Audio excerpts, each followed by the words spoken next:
I hope I'm audible.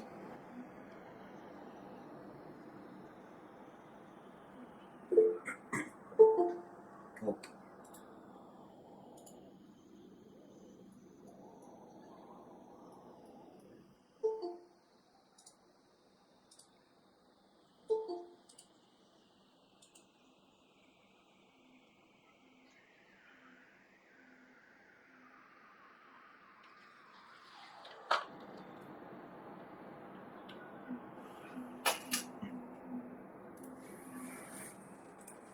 So I think session start करते हैं, ठीक है ना।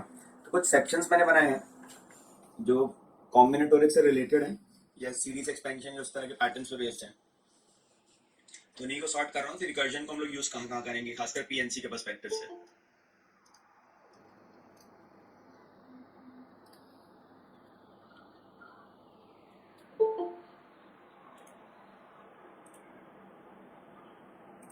सो पहला पार्ट है टाइलिंग।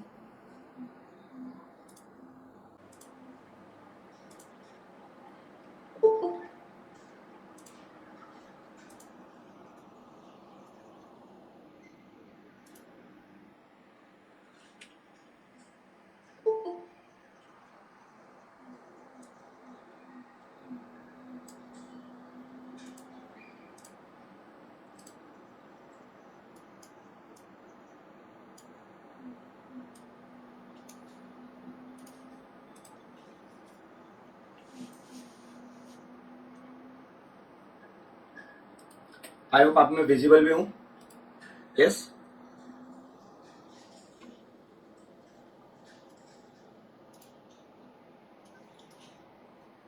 कैमरा और स्क्रीन दोनों विजिबल है, राइट? ठीक है।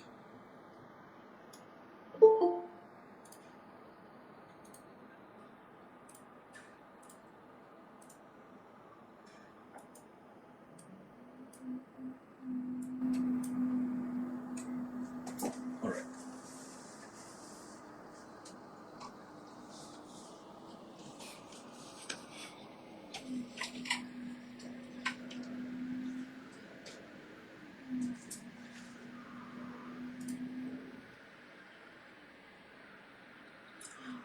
आवाज कम आ रही है क्या माइक में?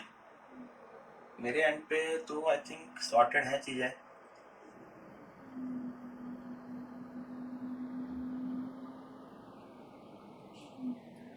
किस किस को प्रॉब्लम आ रही है एक बार बताओगे? क्लियर है? ठीक है। रिकॉर्डिंग वैसे मैंने स्टार्ट कर रखी है, तो वो भी एक प्रॉब्लम होगी अगर बाई चांस, तो सॉर्ट आउट हो जाएगी बाद में, ठीक है ना। तो एक छोटे से एग्जांपल से स्टार्ट करते हैं।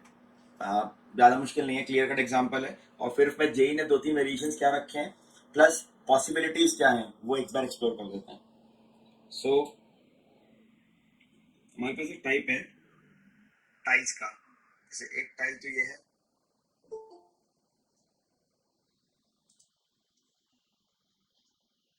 तो एक काम करता हूँ, मैं स्क्वायर बॉक्सेस बना लेता हूँ, ठीक है ना। एक टाइल तो ये है इस साइज की,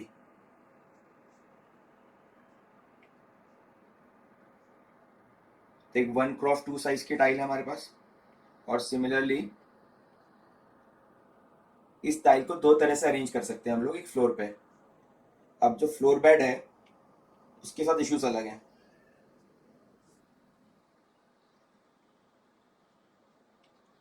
फॉर एग्जाम्पल, इस टाइल को मैं इस तरह से लगा सकता हूँ इस पे, एंड सो ऑन, और टाइल्स भी अरेंज कर सकता हूँ। ये एक पॉसिबिलिटी है अरेंजमेंट की, कि एक फ्लोर बेड है हमारे पास, उस पर हम लोग टाइल्स लगाते जा रहे हैं। तो आई थिंक काउंट करके देख लो अभी तक मैंने कितनी टाइल्स लगाई हैं। जो ग्रीन कलर की टाइल्स हैं वो मैंने कितनी लगाई हैं इस पे।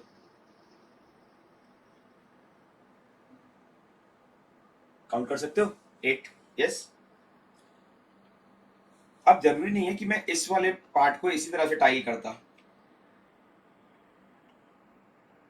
एक पॉसिबिलिटी है ये, तो केवल इसको टाइल करते वक्त मैं कुछ इस तरह का भी कर सकता था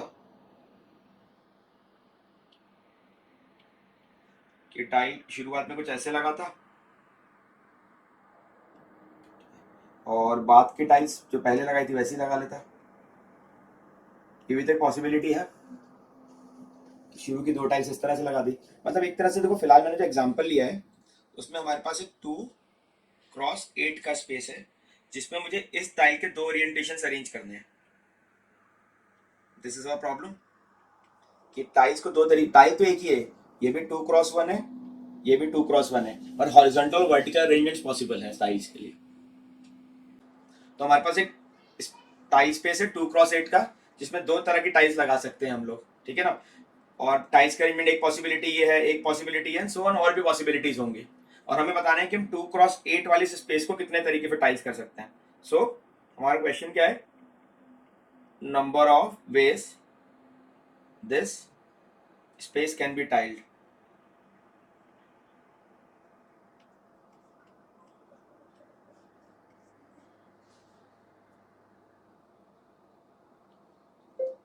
So number of ways this space can be tiled, यही अपना।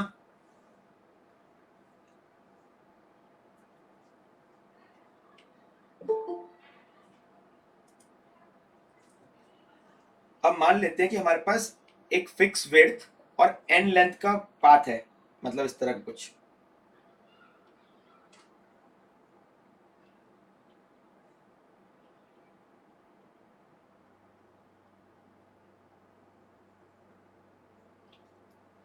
इसकी लेंथ बढ़ा देता हूं थोड़ी सी मैं,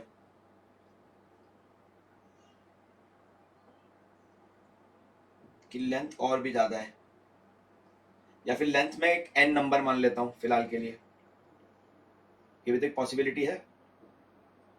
ये 2 ही मानता हूं, ये एन ही मान लेता हूं। लेट्स, हमारे एक स्पेस अज्यूम कर लिया है 2 लेंथ और एन विड्थ का, ठीक है ना, एन यूनिट जिसमें एन कोई नेचुरल नंबर है, और 1 यूनिट मतलब छोटी वाली टाइल की विड्थ। यस। अब इसी वाले केस में हो सकता है मैं पहली टाइल इस तरीके से लगाता जैसे मैं शो कर रहा हूं। तो इसको टाइल करने के मल्टीपल तरीके हो सकते हैं, उनमें से 2 तरीके हम लोग एक्सपेक्ट कर लेते हैं स्टार्टिंग में। एक तो ये वाला वे कि पहली टाइल मैंने इस तरह से लगा दी, ठीक है, या हो सकता है पहली टाइल मैंने किसी और तरीके से लगाई।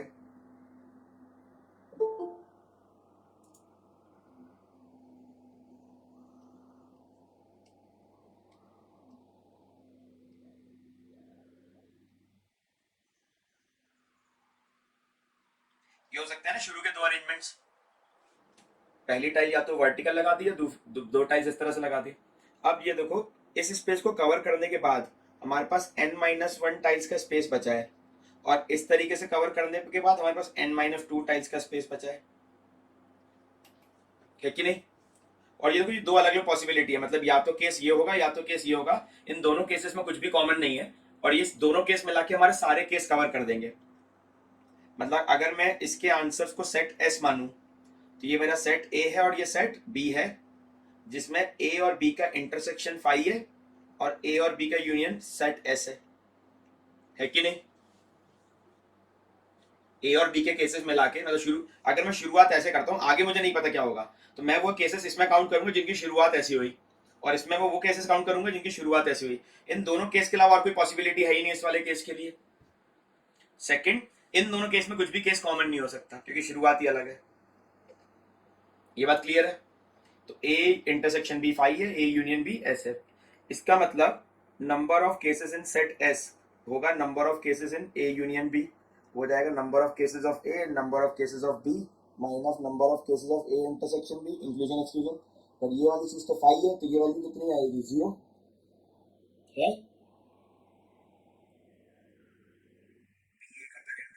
बट वो अलग अलग केस है ना, मतलब रूम को लेफ्ट टू राइट देखना, अगर तू टाइल उल्टे ऑर्डर में लगाएगा तो उसको नया केस मानेंगे, पैलिंड्रोम को सेम केस नहीं मान रहे हैं। और वो पैलिंड्रोम मत बोल, पैलिंड्रोम तो खुद का इन्वर्स होता है। तू चाह रहा है कि तूने जो अरेंजमेंट लेफ्ट टू राइट किया है वही अरेंजमेंट राइट टू लेफ्ट जब करेंगे तो क्या वो अलग होगा या सेम होगा, हम अलग मान रहे हैं, ठीक है। चलिए, इस बात में कोई डाउट नहीं है ना, क्लैरिटी है पूरी। किसी को भी?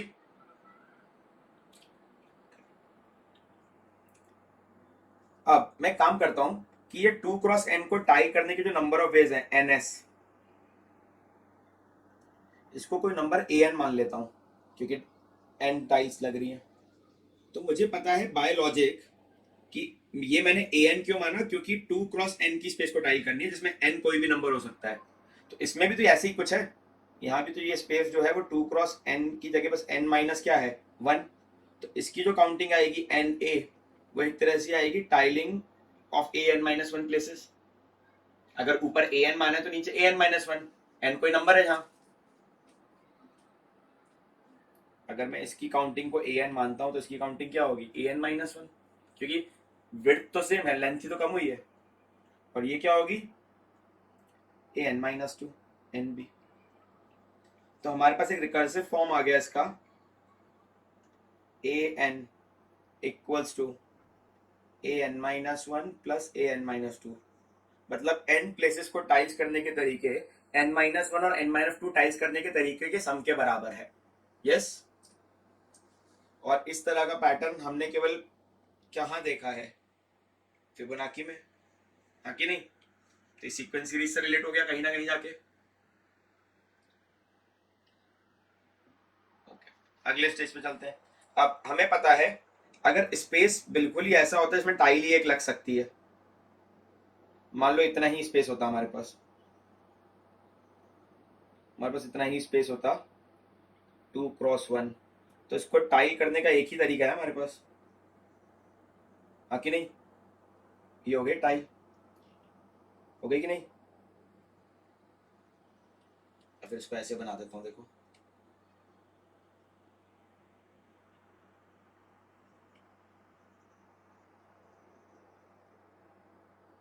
ऐसी कुछ टाइल हो गई, एक ही तरीका है हमारे पास।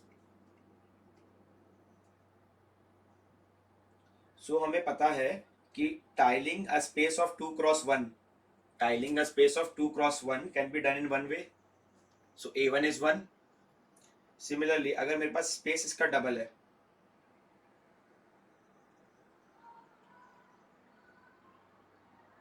अगर मेरे पास स्पेस इसका डबल है, तो या तो टाइलिंग इस तरह से हो सकती है,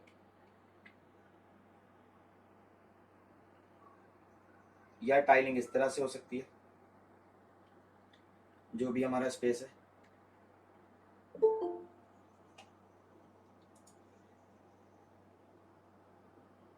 these are the two possibilities. तो हमारे पास 2 क्रॉस 2 की स्पेस को टाई करने के दो वेज हैं। ये थी 2 क्रॉस 1, ऊपर में जो टाइलिंग हुई है वो है 2 क्रॉस 1 का स्पेस, और नीचे जो टाइलिंग हो रही है वो 2 क्रॉस 2 का स्पेस है। 2 क्रॉस 2 में आपकी पॉसिबिलिटी दिख रही है क्या किसी को? नहीं दिख रही ना? चलो, सो यूजिंग दिस और ये वाला formula a N minus one plus A N minus two, we can easily say that A3 जो होगा वो होगा A1 प्लस A2 जो कि आएगा 3, A4 जो होगा वो होगा आएगा A3 प्लस A2 वो आएगा 5, A5 जो हो जाएगा वो कितना A4 प्लस A3 हो जाएगा 8, A6 होगा A5 प्लस A4 कितना 13, A7 होगा A6 प्लस A5 ये आएगा 21, और लास्टली A8 वो कितना आएगा, कितना आएगा A7 प्लस A6 34। तो हमें पता लग गया कि 2 क्रॉस इस, तो ये हो गया हमारा आंसर। आया कि नहीं? इसको उस तरह से देखते हैं एक बार इस क्वेश्चन को जिस तरह से ऑलरेडी तुम कुछ और पढ़ते आ रहे हो, ठीक है? ये बात क्लैरिटी तो हो ही गई क्या कर रहे हैं हम लोग।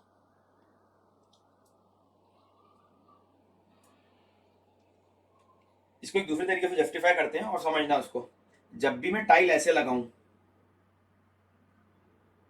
जब भी मैं टाइल ऐसे लगाऊं उसको ए मानेंगे, उसको एक्स या एक्स मान लेंगे, ठीक है ना? और जब भी मैं ऐसे टाइल लगाऊं, तो जब ऐसे टाइल लगाऊंगा तो पॉसिबिलिटी दो टाइल लगाने की है, इसको वाई मानेंगे, ठीक है? वाई हमेशा 2 विड्थ लेगा, एक्स हमेशा 1 विड्थ लेगा। अब देखो हमारे पास पॉसिबिलिटी क्या है, 1 2 3 4 5 6 7 8, 8x लगा दो। और 8x लगाने के 8 factorial by 8 factorial one way है। अब 1 2 3 4 5 6x और एक y लगा दो। तो इसको अरेंज करने के कितने वेज हैं? 7 फैक्टोरियल बाई 6 फैक्टोरियल। डिफरेंस आ रहा है ना, जब तो यहाँ पे 8 लिए तो यहाँ 7 ही लिए ना बेटा, कम कर दिया ना, क्योंकि विड्थ 8 है बट y डबल स्पेस लेगा ना, कर तो दिया मैंने, जब तो 7 ही करे, क्योंकि वो एक पूरा ब्लॉक मानेंगे, स्क्वायर ब्लॉक। फिर एक केस लेते हैं, 1 2 3 4 और 2y, क्योंकि जब भी एक y आएगा तो 2x हटेंगे। इसको अरेंज करने के तरीके चलो तुम्हें लोग बताओ, ये तो पढ़ रखा है अरेंजमेंट ऑफ आइडेंटिकल थिंग्स में। कितना आएगा बोलो? 6 factorial by 4 factorial 2 factorial 15। 2 factorial भी आएगा हर्ष, क्या कर रहा है? हाँ ठीक है। अगला फिर 2x 3y 5 factorial by 2 factorial 3 factorial 10 और lastly 4y 4 factorial by 4 factorial, घूम फिर के कितना आ गया? 1। इस कंसेप्ट को हम लोग स्टर्लिंग नंबर वगैरह भी नाम देते हैं, बट फिलहाल वो उतना इंपॉर्टेंट नहीं है। अब इनका सम ले लो, 1 + 7 8, 8 + 15 23, 24 34। मैच कर गया? कर गया कि नहीं? तो इस तरह से भली रिकर्जन से ना होके भी सिलेबस के अंदर हो सकता है।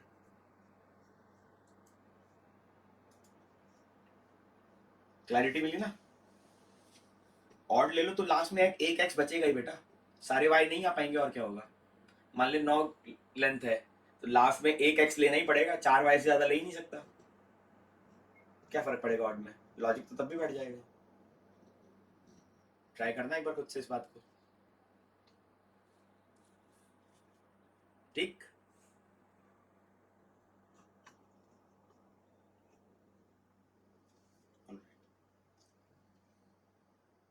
इसको एक दूसरे तरीके से देखें सेम प्रॉब्लम को, क्या और पॉसिबिलिटीज है, क्या और अरेंजमेंट हो सकते हैं।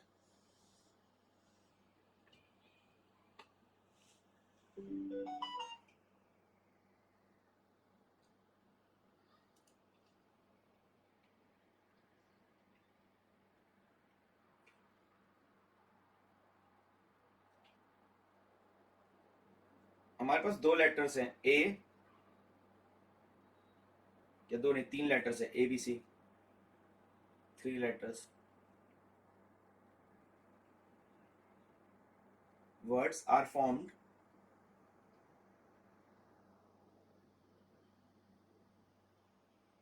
using these letters so that no two is are together. Find number of ways a 8 letter word can be formed. अब देखो जेई में जब ये सवाल आया था ना, तब केवल ए और बी 2 लेटर्स थे। यस थे ना? और अब जो मैं पूछ रहा हूं उसमें कितने हैं? 3 अलग लेटर्स हैं, और फिलहाल एक कॉम्प्लिकेशन मैंने कम रखा है कि ए लेटर 2 बार से ज्यादा नहीं आएगा। चलिए पर ट्राई करो।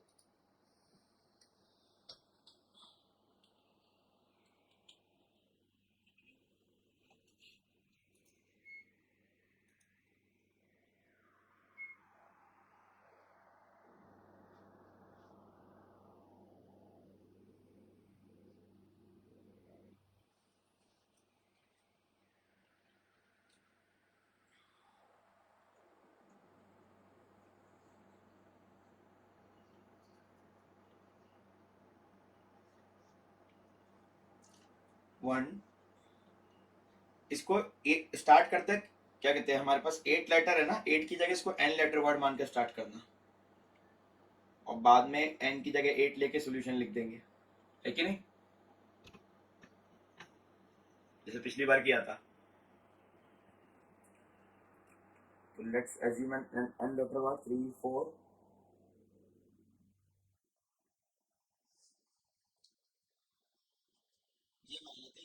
सेट n स्पेसेस, ये हम केस मान लेते हैं, हमारे पास n स्पेसेस है। n स्पेसेस को हमें a b और c से भरना है, और इस तरह भरना है कि कोई भी दो a साथ में ना हो, तो उसके नंबर ऑफ वेज मान लेते हैं हम लोग ns, number of n letter words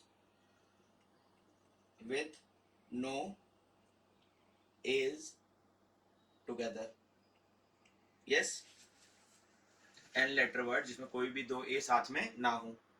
अब इसके बाइफर्केशंस क्या हो सकते हैं?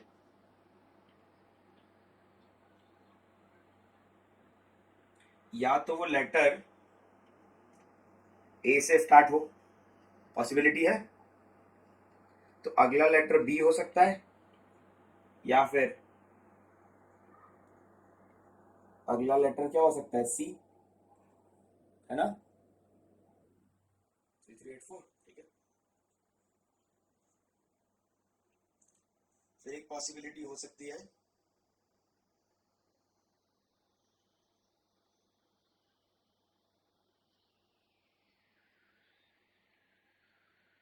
कि अगला लेटर बी हो सकता है, या अगला पहला लेटर सी ए की जगह हो सकता है ना, यही पॉसिबिलिटी है। ठीक है, देखो अगर मैं इस काउंटिंग को, अब ये सेट चार है, ए बी सी और डी, चार सेट्स है, इन चार सेट्स में भी वही हो रहा है कि A union B union C union D मिला के सेट एस बनेगा, और A intersection B, A intersection C, A intersection D, B intersection C, B intersection D, और सी इंटरसेक्शन डी, सब फाइव आएंगे, कोई भी केस कॉमन नहीं है इनमें, है कि नहीं? ये अभी मैंने जो भी चार केस लेके आए, उन चारों केस में कभी भी कोई इंटरसेक्शन नहीं आ सकता है, क्योंकि सबका स्टार्टिंग पॉइंट ही अलग अलग है, सेम आ ही नहीं सकते। अब देखो, अगर मैं इस काउंटिंग को ns को नाम दूं an, या इस ns को नाम दूं tn, लिख सकता हूं ना? तो बताओ इसकी काउंटिंग क्या होगी, बता सकते हो? ए और बी रखने के बाद, क्योंकि ए और बी रखते रिस्ट्रिक्शन खत्म, वापस से क्वेश्चन वही हो गया कि n-2 स्पेसेस है, और n-2 स्पेसेस में चीजों को अरेंज करना है, तो इसका आंसर क्या आएगा, tn-2। सेम लॉजिक से इसका आएगा tn-2, इसका और इसका दोनों का ही आएगा tn-1। ये बात समझ में आ रही है सबको? क्योंकि ए के बगल में इशू है कि ए के बगल में ए नहीं रख सकते, बाकी के इशू तो है ही नहीं, कि बी रखने के बाद वापस से वही लॉजिक जो एन में लग रहा है, वो बी रखने के बाद वही लॉजिक फॉलो हो जाएगा, बस स्पेसेस एन की जगह n-1 है। So using this we can say that tn equals to 2 times tn-1 plus tn-2। अच्छा, t1 निकाल सकते हैं, t1 क्या आएगा, या तो सिंगल लेटर ए, या सिंगल लेटर बी, या सिंगल लेटर सी।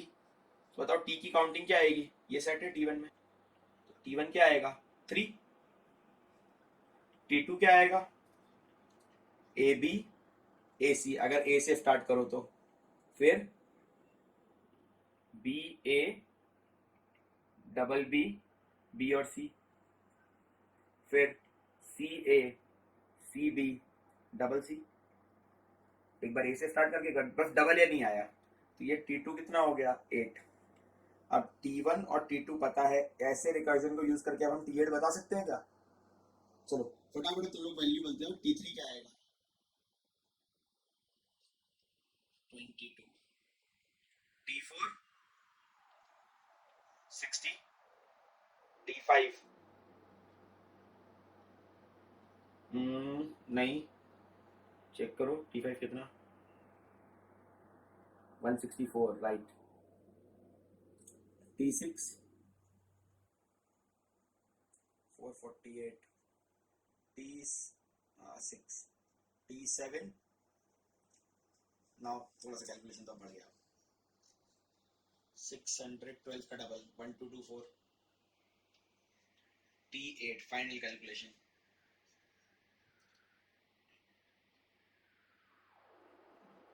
कितना आ रहा है, 1672 का डबल आ रहा है ना, 1672 का डबल 167, ये लास्ट वाला जो है 2 टाइम्स 1672, ये 4 4 3344 बन गया।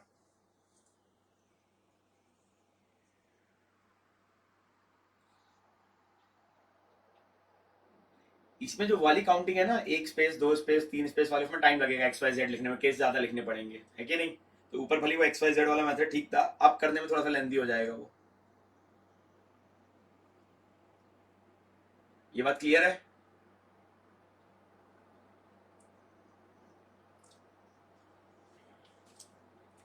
अगला देखें।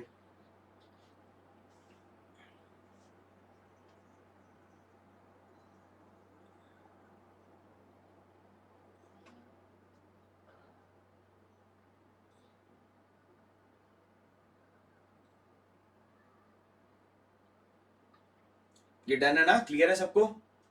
कुछ समझना है इसमें?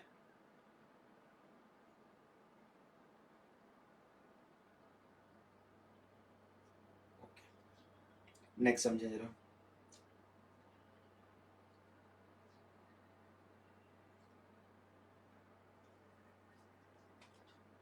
एक नेक्स्ट पार्ट एक्सप्लोर करते हैं फिर जरा टाइलिंग के बाद।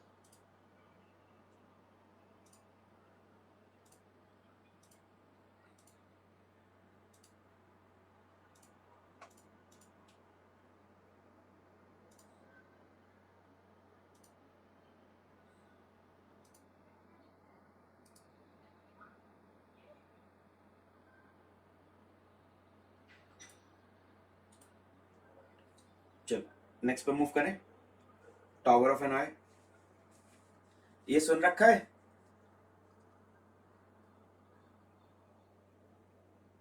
चलो तो एक बार इसको एक्सप्लोर करते हैं, फिर इसका वेरिएशन करते हैं। सो सवाल स्टार्ट होता है यहां से।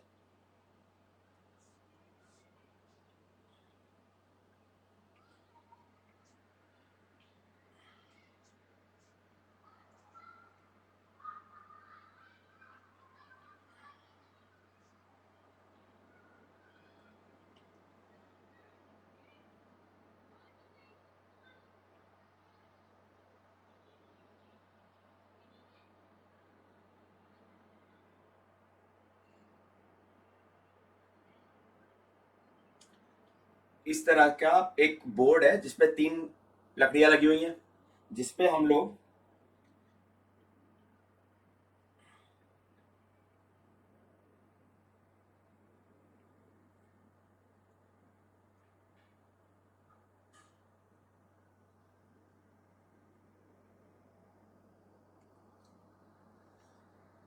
इस तरह का कुछ ले रहे हैं, डिस्क ले रहे हैं अलग अलग, है ना?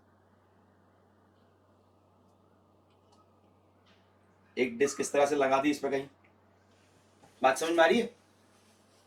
अब इन डिस्क के साइजेस वेरी कर रहे हैं। एक बड़ी डिस्क है, फिर उसके बाद एक छोटी डिस्क है,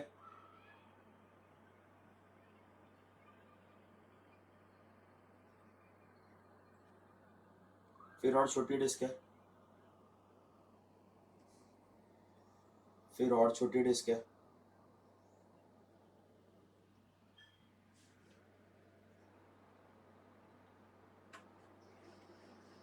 और एक और ले लेते हैं, कम से कम 5 तो ले।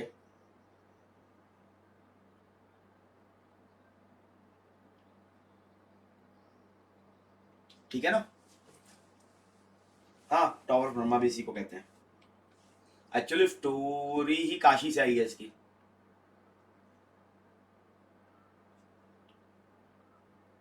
इसलिए टावर ऑफ ब्रह्मा कहते हैं।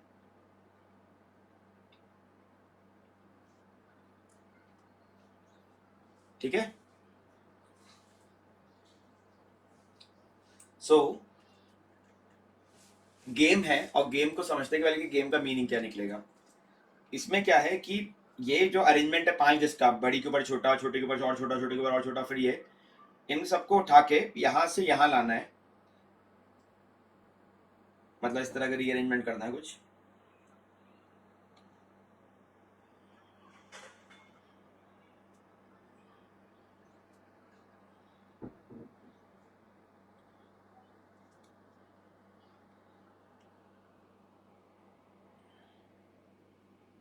ये पांचों डिस्क यहाँ पे पहुंचानी है सेम अरेंजमेंट के साथ। समझ में आ रहा है? बट रूल्स है कुछ। 1 पेग एट अ टाइम, एक बार में एक ही को मूव करोगे। सेकंड,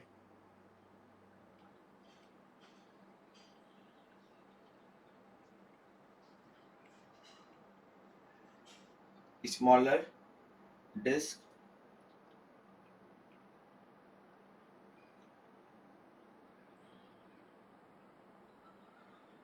या larger discs not to be placed over smaller discs। ठीक है? बड़ी डिस्क को कभी छोटी डिस्क के ऊपर नहीं रखोगे किसी भी बैग में। ठीक है ना? तो नंबर ऑफ वेज या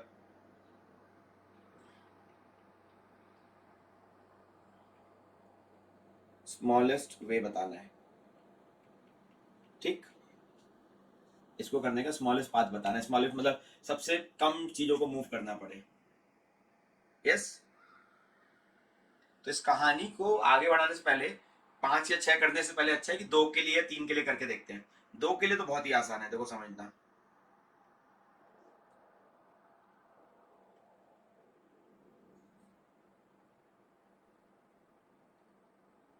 दो वाले का पहला स्टेप क्या होगा?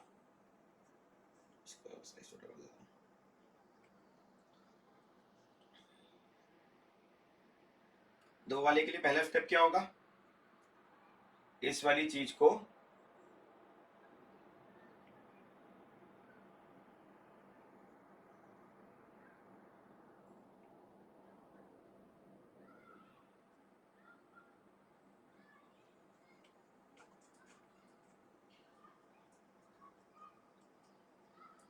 इस वाले डिस्क को पहले धर ले आओ, हटा लिया ना। और अगले राउंड में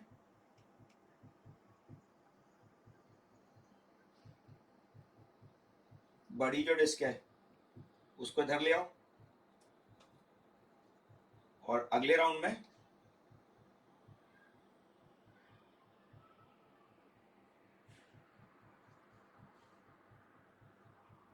इसको धर ले आओ। बैठ गया? देखो पाथ कितने लगे? 1 2 और 3। हो गया कि नहीं? तो दो डिस्क को मूव करने में 3 वेज लगे, एक डिस्क को मूव करने में ऑब्वियसली एक ही वे लगता।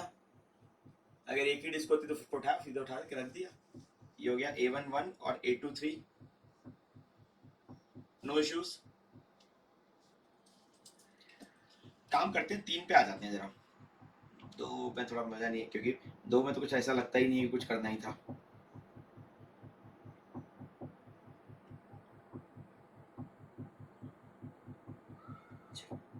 अब इससे स्टार्ट करते हैं 3 डिस्क। अब देखो 3 डिस्क के बाद फंडा क्या बैठेगा वो देखते हैं पहले। एक काम करते हैं, पहले तीसरी डिस्क को भूल जाते हैं। एक्चुअल में है बट भूल जाते हैं फिलहाल। ठीक है ना? तीसरी डिस्क को सबसे लास्ट में सोचेंगे। हाँ ऋषभ ठीक है। हर्ष ऋषभ सोच कैसे रहे हो, फंडा बताओगे मुझे? क्या कर करके देखा? ठीक है ठीक है ठीक है, हाँ ठीक है। कल 3 तक तो आ ही जाएगा 7। तो सबसे पहले क्या करो, देखो मैंने 2 वाले में ऊपर क्या किया था, मैंने इफेक्टिवली किया क्या कि इस बीच वाले को मीडिएटर बना के इसको यहाँ प्लेस कर दिया। यही ना? बीच वाले को मीडिएटर की तरह यूज करते हुए लास्ट में प्लेस कर दिया, किया कि नहीं? और इसके नंबर ऑफ वेज मुझे कितने लगे? 3। इस बार यही काम करते हैं बट उल्टा। इस बार इसको यहां डालते हैं, इसको मीडिएटर यूज करके, जिसको टिक कर रहा हूं वो मीडिएटर है। बात समझ में आ रही है? मतलब मुझे 3 वेज लगेंगे ऊपर वाले लॉजिक की तरह ही। क्या करने के लिए?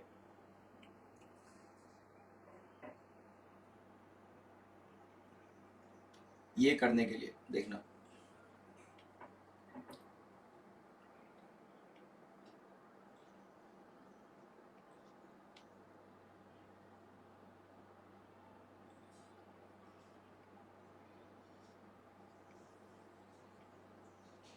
ये करने के लिए लिखेंगे कि नहीं? यहाँ तक सबको क्लैरिटी है? और देखो बड़ी वाली लिस्ट को कोई परेशान नहीं कर रहा है, बड़ी वाली लिस्ट पहले यहाँ थी और बड़ी वाली डिस्क अभी भी वहीं है, बड़ी वाली डिस्क को कोई परेशान नहीं किया किसी ने, ऊपर वाली दो डिस्क का मूवमेंट किया है कि नहीं? अब एक बार इस बड़ी डिस्क को यहां से यहां मूव कर देते हैं, तो उसका तो एक ही वे है, मतलब अगले स्टेप में क्या होगा, अगले स्टेप में ये वाली जो चीज है वो इधर आ जाएगी, ये खाली रह जाएगा। बैठ गया? बैठा कि नहीं? अब वापस से अब क्या करो, इसको मीडिएटर की तरह यूज करके इसको इधर ले आओ। फिर से कितने वेज लगेंगे? 3 ही लगेंगे। यहां से यहां आने में तो एक ही वे लगा, अब 3 ही लगेंगे वापस से, क्योंकि ये काउंटिंग तो हम ऊपर कर चुके हैं कि एक पैक को यूज करके दो पैक को मूव कराने के नंबर ऑफ वेज क्या होते हैं। बैठ गया ना? याद रखना हम निकाल रहे हैं A3 और ये जो वैल्यू यूज की है ये A2 है 2 बार, है ना? दो चीजों को मूव करने के तरीके ऊपर वाले एल्गोरिथम के अकॉर्डिंग। ऐसा करते ही पूरी की पूरी कहानी शिफ्ट हो जाएगी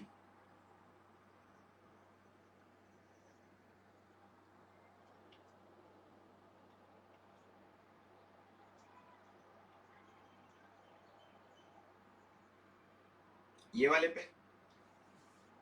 हुआ कि नहीं?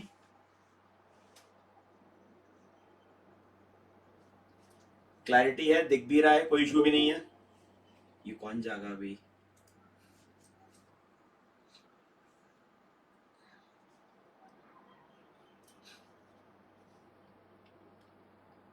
तो फाइनली हमको A3 निकालने में क्या लगा, A2 प्लस 1 प्लस A2 लगा, मतलब एक तरह से 2A2 प्लस 1।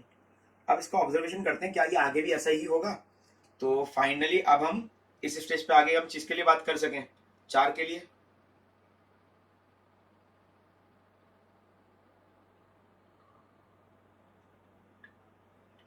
तो देखो इस बार तो मैं फास्ट लिखता हूं, कैसे? पहली बार इन सबको ध्यान से देखना, इनको मूव कराऊंगा ऊपर वाली 3 को और इसको मीडिएटर बना के यहां रखूंगा, तो इसके नंबर ऑफ वेज होंगे A3 होगा। फिर अगले स्टेज में इसको यहां लाऊंगा, ये होगा 1 वे, यस। और फिर ये जो 3 यहां आ चुके हैं 1 2 और 3, इनको मूव कराने के लिए इसको मीडिएटर की तरह यूज करके इधर लेकर आऊंगा। फिर से नंबर ऑफ वेज क्या होंगे A3, तो ये एल्गोरिथम तो हमें दिख रहा है आगे भी फॉलो कर सकते हैं। A4 हो जाएगा A3 प्लस 1 प्लस A3, हो गया कि नहीं? तो A4 कितना आया, 2A3 प्लस 1, और रिकर्सिवली इसको प्रूव कर सकते हैं कि AN कितना होगा, 2AN minus 1 plus 1, shortest path. हो गया?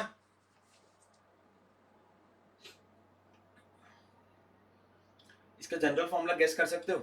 अब देखो हमें A1 ऑलरेडी पता है, A1 1 है, A1 1 यूज करके इसका जनरल फॉर्मूला, अब अपना रिकर्जन का क्वेश्चन बन गया ये। इसको तो ऐसे लिख सकते हैं, देखो वैसे तो अभी A5 निकालना था तब तो निकल ही गया।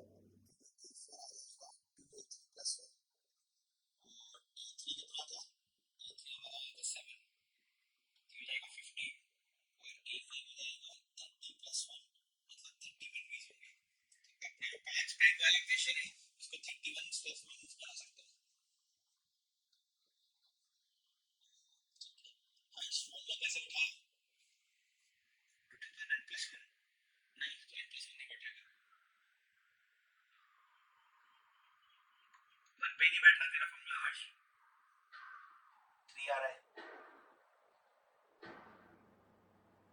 हाँ आप सही है। ये कैसे बैठा ऋषभ?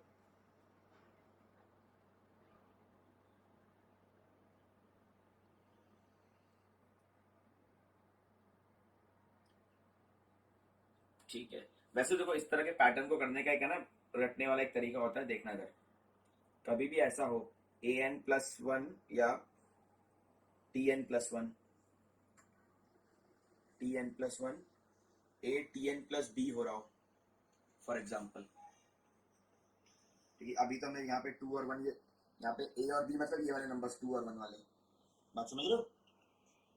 इसको करने की एक टेक्निक होती है। अब ये ट्रिक है कि पहले तो tn प्लस वन और tn दोनों को x मान लो, उससे x आ जाएगा ax प्लस b, और ये मैं मानते हुए चल रहा हूँ कि इस बार a1 नहीं है, वरना कोफिशिएंट काट जाए, क्योंकि अगर a1 ही हो जाता तब तो ap आ जाता ना, फिर gp के फंडे में जाने नहीं पड़ता, tn प्लस वन और tn का डिफरेंस 5 मिनट हो जाता ap आ जाता, अभी ap नहीं है। ठीक है, तो जैसे ही ये बनेगा तो x की वैल्यू देखो, चेक करो, b अपॉन 1 माइनस a आएगी, आई? ये बड़े काम का नंबर है इसमें, ये वो नंबर है जिसको दोनों तरफ माइनस किया जाएगा, इन दोनों तरफ LHS और RHS में क्या किया जाएगा, माइनस।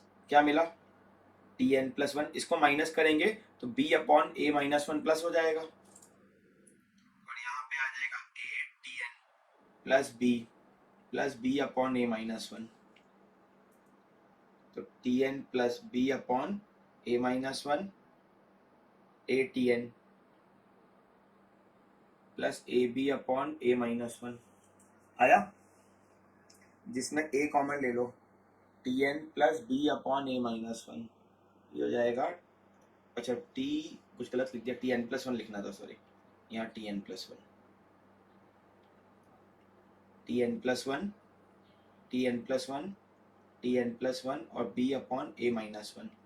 अब इफ tn प्लस इतने पार्ट को कुछ pn मान लो, तो ये पूरा पार्ट चेक करो pn प्लस वन है, तो pn plus one by pn, ये आ गया a, और जब हर अगला टर्म पिछले टर्म से फिक्स रेशियो में, कि P1 का रेशियो P2 से, P2 का रेशियो P3 से, P3 का P4, P4 का P3 से, P5 का P6 से, सब A हैं, तो A हमारा हो गया कॉमन रेशियो ऑफ GP, हो गया। इससे मैं बोल सकता हूँ कि अगर मुझे Pn का फॉर्मूला चाहिए तो आएगा P1 into A power n minus one, जैसे R power n minus one होता है। P1 ऑब्वियसली हम वहां से निकालना पड़ेगा, क्योंकि P1 अपना ये वाला टर्म होगा, यहाँ से P1 निकालेंगे n की जगह 1 पुट करके, तो हमारे पास रिजल्ट आ गया कि Tn plus b upon a minus one, if T1 plus b upon a minus one into a power n minus one, तो T1 पता होगा तो जनरल फॉर्मूला बन जाएगा Tn का, बन जाएगा कि नहीं? इस क्वेश्चन में सेम चीज के लिए क्या कर रहे हैं,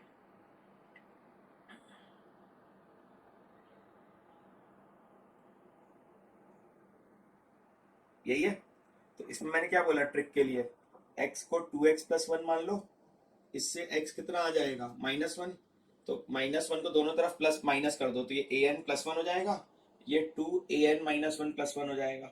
अब ध्यान से देखो, अगर मैं इसको bn माइनस वन मानू तो ये bn है, तो bn upon bn minus one क्या बन गया, 2, तो ये बन गई gp जिसका कॉमन रेशियो 2, तो bn का फॉर्मूला आ जाएगा b1 into two power n minus one. अब bn है कितना, bn हमने माना था an प्लस वन, और b1 कितना आएगा यहाँ से, इस वाले से b1 आएगा a1 प्लस वन, लेकिन ये तो 2 ही है, तो ये 2 पुट कर दो, तो हो जाएगा 2 पावर n, तो हमारे पास रिजल्ट आ गया कि an plus one equals to 2 power n, तो an आ जाएगा 2 पावर n माइनस वन, बैठ गया। अब तो इस तरह के और भी वेरिएशंस बन सकते हैं अरेंजमेंट के,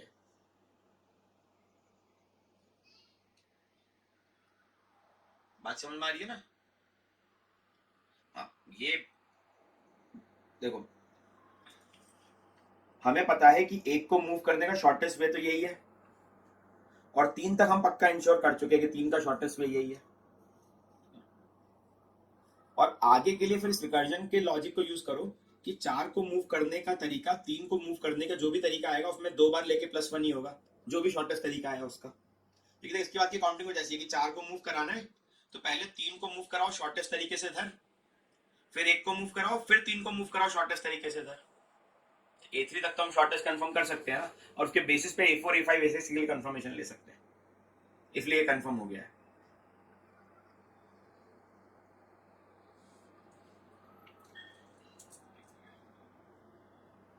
ठीक। और कुछ याद रखना है तो ये चाहो तो याद रख सकते हो, अगर T N plus one A T N plus B है तो टी एन का formula A to the power N into P plus B type का कुछ होगा। सो ये अरेंजमेंट कर सकते हो इसमें। ऑब्वियसली ए क्या नहीं है, वन नहीं है। ए वन होता तो ये ए पी बन जाता, क्योंकि कई बार क्या करते हैं लोग, ए को वन मान के बोलते हैं वन हटा दो तब तो कांस्टेंट हो गया, ऐसा नहीं होता, फिर वो एपी का फॉर्मूला आता है। ठीक है।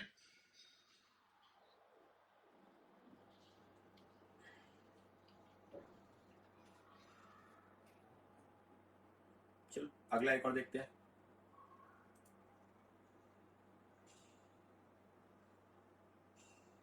ये वाला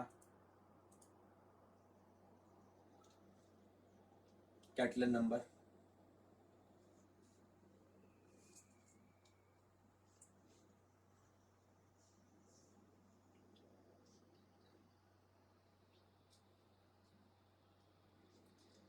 बाय डेफिनेशन के कैटलन नंबर होता क्या है,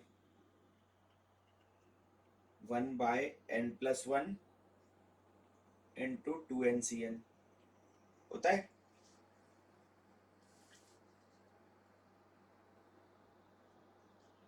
हाँ बी जरूरी नहीं है, सॉरी क्यू लिख लेता हूँ, बी जरूरी नहीं है। कांस्टेंट नंबर तो कोई भी कांस्टेंट आएगा, वो बी का मतलब वो नहीं था, बी के मतलब कोई नंबर आएगा, वो बी फिर मैं ध्यान नहीं दे, ऊपर नीचे बी लिख लिया मैंने। पी और क्यू आइडेंटिफाई करने के लिए टी वन टी टू निकाल लो, सिर्फ पी और क्यू निकाल आएंगे।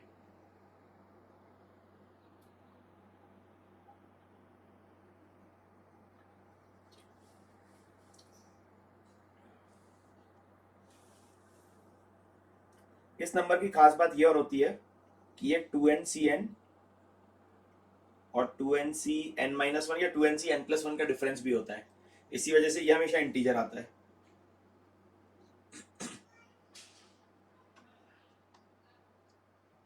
ठीक है। ये नंबर हर केस में हमेशा क्या आएगा, इंटीजर आएगा।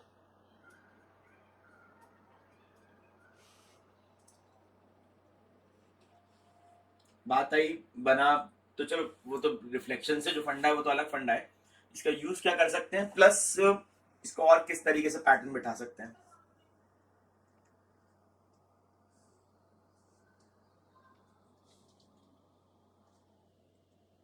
अब ये सवाल निकलता है इस तरह के ग्रिड प्रॉब्लम से।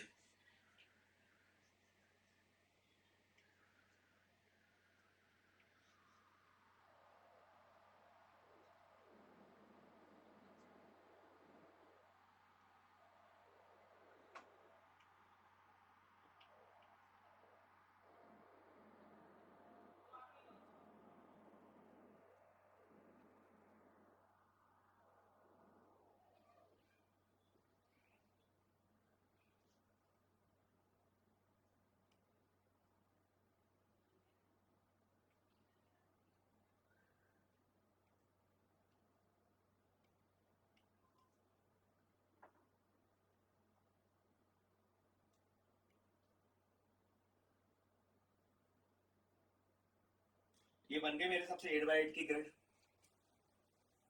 हो गया ना। और इसमें खेल है जो वो बाद वाले पार्ट पे है, देखो कैसे।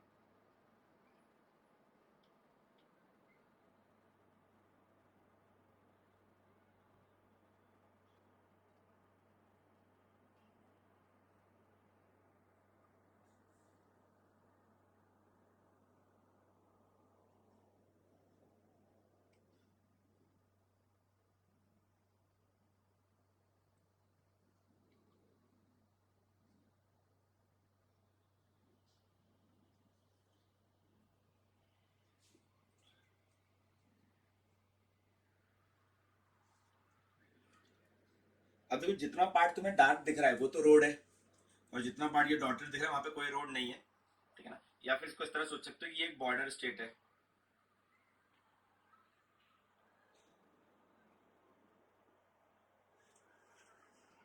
लाल वाली लाइन बॉर्डर है, तो बॉर्डर टच कर सकते हो, बॉर्डर क्रॉस नहीं कर सकते हो।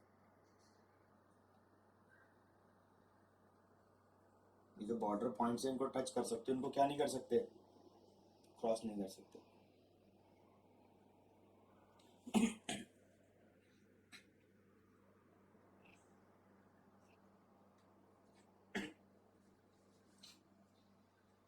यस। अब इनके नंबर ऑफ वेज निकालने हैं। पहले एक छोटे डायरेक्शन में जाते हैं कि हमें यहाँ से यहाँ तक पहुँचना है। मान लो 0 0 से स्टार्ट करना है, 1 1 2 2 3 3, यहाँ पहुँचना है। नंबर ऑफ पाथ्स प्लॉट कर सकते हैं, कर सकते हैं ना।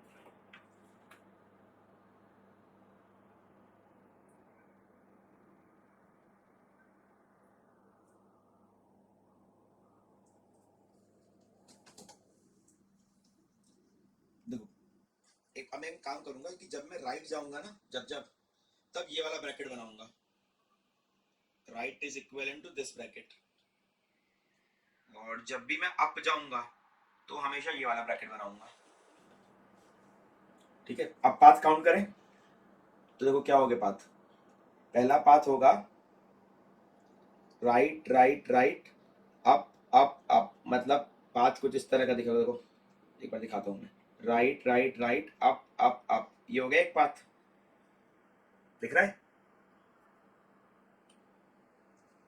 फिर राइट राइट अप राइट, फिर डबल अप।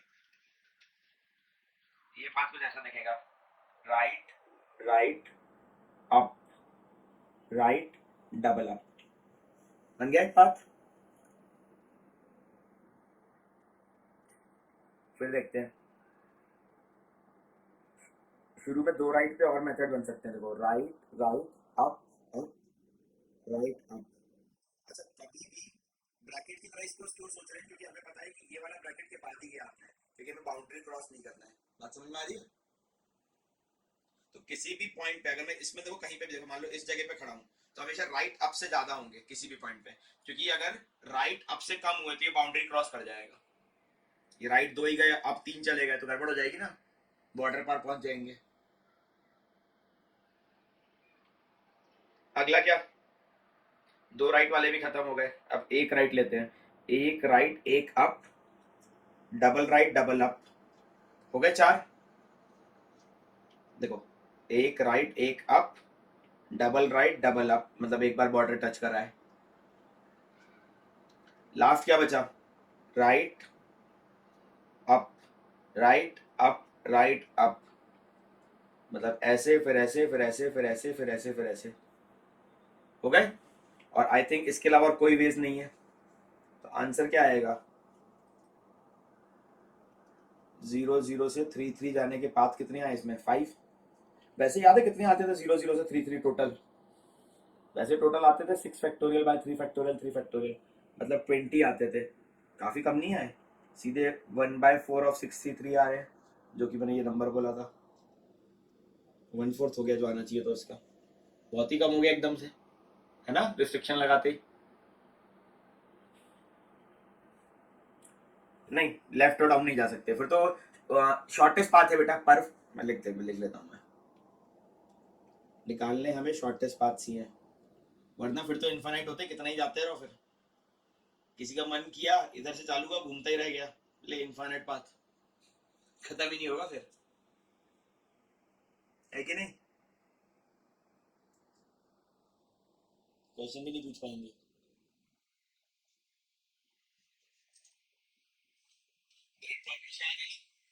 थोड़ी सी एक्सटेंशन है।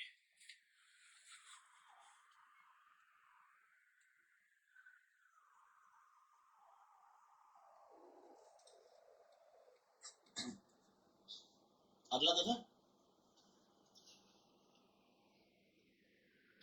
इसको तो एक छोटे से सवाल में यूज करते हुए क्लास 9 के एनएमटीसी में आया था। फिर वापस से इस सवाल पे लौटते हैं।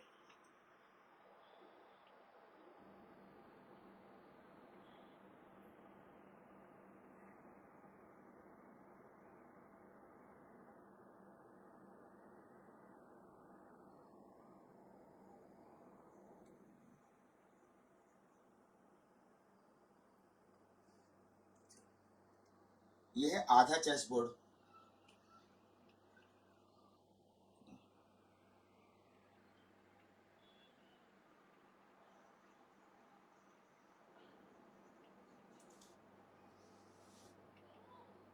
और हमारे पास एक किंग पीस है, ठीक है ना। किंग के बारे में इतना तो पता ही, एक बार में एक मूव करता है।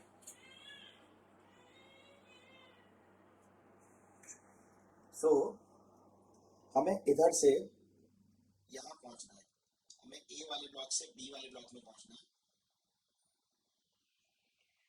नंबर ऑफ शॉर्टेस्ट वेज, ठीक है ना। और तीन तरह के मूवमेंट अलाउड है, तीन तरह के मूवमेंट अलाउड है। राइट, डायगोनल अप, अच्छा किंग पीस है तो पता ही होना चाहिए, तीन ही तरह के अलाउड है, क्योंकि शॉर्टेस्ट पाथ है तब तो आगे जाके पीछे तो आएगा नहीं, वरना शॉर्टेस्ट पाथ नहीं रहेगा। इतना देना सफिशिएंट है, क्योंकि किंग का मूवमेंट पता होना चाहिए। किंग का मूवमेंट पता है तो बाकी मूवमेंट क्या क्या मूव कर सकता है ये देने की जरूरत ही नहीं है। सबको पता है ना चेस वाला, ये नहीं पता मूवमेंट वाला कैसे, क्या क्या पॉसिबिलिटीज है। चलो बस ठीक है, अब उतना पता है तो सोचो आगे, और जिसको नहीं पता वो पूछ लो, वो बता दूंगा क्या क्या पॉसिबिलिटीज है।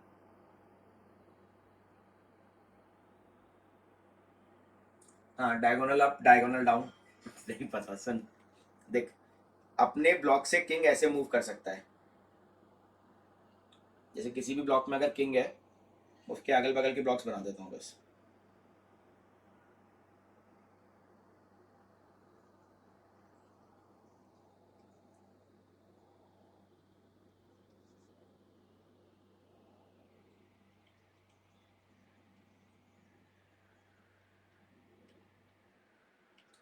मान लिया अगर तुम यहाँ पे हो तो ये पॉसिबिलिटीज होती हैं, राइट जा सकते हो, लेफ्ट जा सकते हो, up down, diagonal up, diagonal back, diagonal down, diagonal down and back, ठीक है। ये पॉसिबिलिटीज होती है किंग मूवमेंट्स। जाएगा हमेशा एक ब्लॉक ही, ठीक है। तो number of shortest paths from A to B, ये है अपना क्वेश्चन।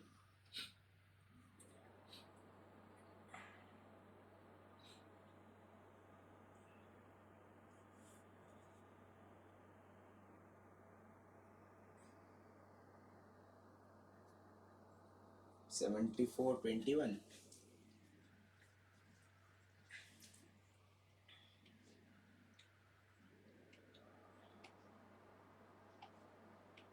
देखो मूवमेंट क्या हो सकते हैं, 1 2 3 4 5 6 7, 7 स्टेप में आ जाए, सबसे छोटा यही है।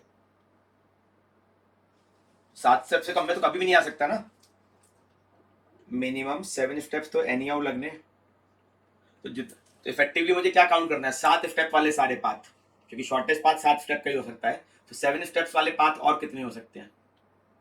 देख 7 स्टेप के पाथ और कैसे हो सकते हैं, मान लो चला गया ऊपर टहलने, फिर गया आगे, ये 1 2 3 4 5 6 7 स्टेप में आ गया, देखो ध्यान से देखो 7 स्टेप ही है।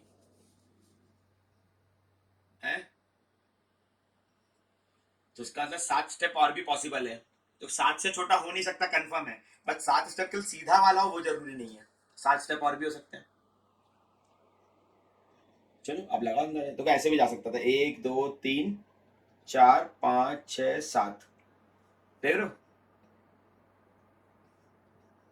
तो वो जाने को बैक जा सकता है, पर वो बैक जाने में फिर शॉर्टेस्ट पाथ नहीं रहेगा, है कि नहीं, इसलिए बैक नहीं जाएगा, जाएगा तो फॉरवर्ड ही। तो या तो फॉरवर्ड, मतलब हमारे लिए यहाँ पे तीन ही पॉसिबिलिटीज काम की है, कौन कौन सी, ये वाला, ये वाला और ये वाला, यही तीन काउंट काम में आएंगे हमारे पास। नहीं 64 तो नहीं है, नीचे नहीं जा सकता ना बेटा स्टार्टिंग में, हर बार जरूरी नहीं है ना कि ऊपर गया तो नीचे पूरा आ ही पाएगा, हो सकता है बाहर निकल रहा हो तो सारे पथ काउंट नहीं कर पाएगा।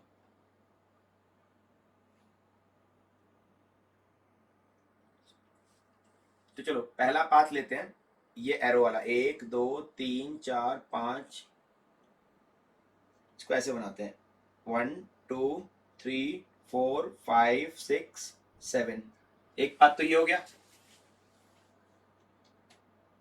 गया ना, जो ऊपर बनाया था, पक्का।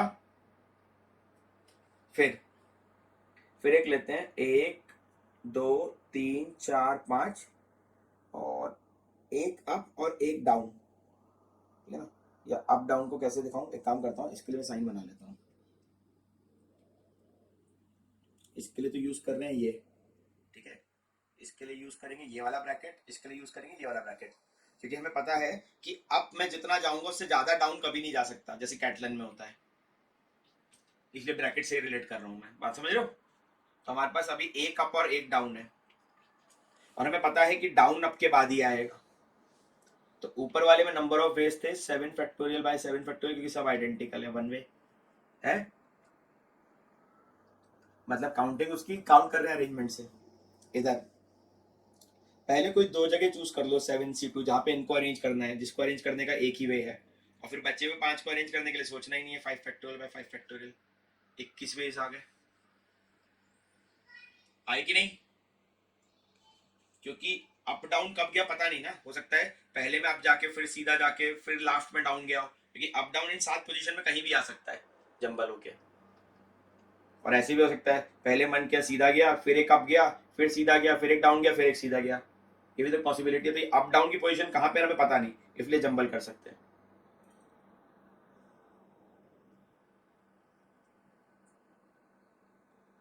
बेटा डायगोनली बैक जाएगा तो फिर आगे आने के लिए एक स्टेप बढ़ाना पड़ेगा ना, मिनिमम पाथ कैसे होगा फिर तो। एक तरह से जब भी तू पीछे जाके आगे आएगा स्टेप हमेशा 7 से ज्यादा ही आएंगे,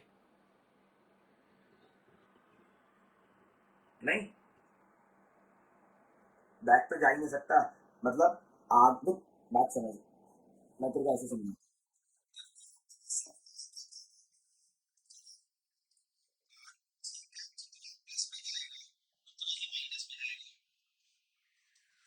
और हमें लैम्डा म्यू ऐसे लेना है कि लैम्डा से म्यू कट जाए, तो लैम्डा प्लस म्यू जीरो करना है कैसे भी करके।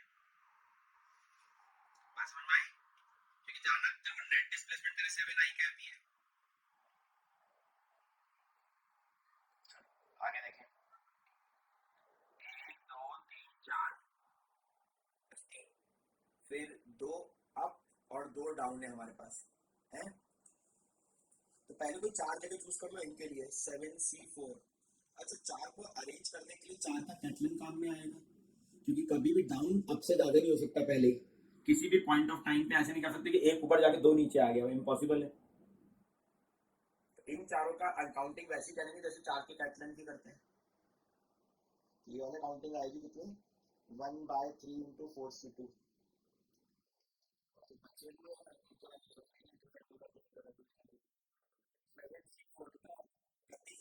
थर्टी फाइव इंटू टू, क्योंकि देखो इनके आपस में अरेंजमेंट दो ही पॉसिबल है, या तो डबल अप डबल डाउन, या फिर अप डाउन। तो ठीक है सारे देखिए, ये कितना हो गया, आई होप 70 हो गया, हुआ ना।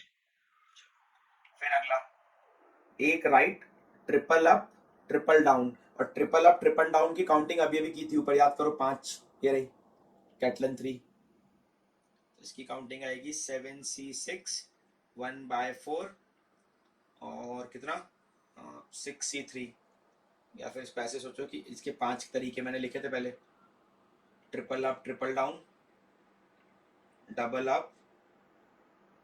Down up down down, double up double down up down, single down, double up double down, single up single down single up single down single up single down. ये हो गया 5 इंटू अगला तो 1 factorial ही बचा, और ये 7 इंटू कितना 5, वापस से कितना 35 आया। और ये पूरे मिला के ये नंबर्स कितने आए, 127 आई कि नहीं, आ रहे हैं। कैटलन का यूज देखा एक मस्त था। देखो बात समझो, इन्होंने 9th NMTC में शायद जब सवाल दिया होगा तो वो नहीं चाहते होंगे कैटलन से सोचे, इसलिए 3 तक ही दिया है कि मैनुअली करके भी देख सके, बट 9th के हिसाब से मोर देन सफिशिएंट एक सवाल। और जेई के हिसाब से भी सिलेबस में है, क्योंकि 5 तक पूछा तो नॉर्मल काउंटिंग 5 के ऐसे ही काउंट कर सकते हो ना। काउंटिंग वाले सवाल कुछ आते ही हैं जेई में जिसमें केवल काउंटिंग ही करना है, कोई शॉर्टकट नहीं लग रहा है। इसलिए सवाल भले कैटलन का है पर मुझे अच्छा लगता है कि जेई रेलिवेंट हो सकता है इस तरह का डाटा। मैनुअल काउंटिंग के बेसिस पे।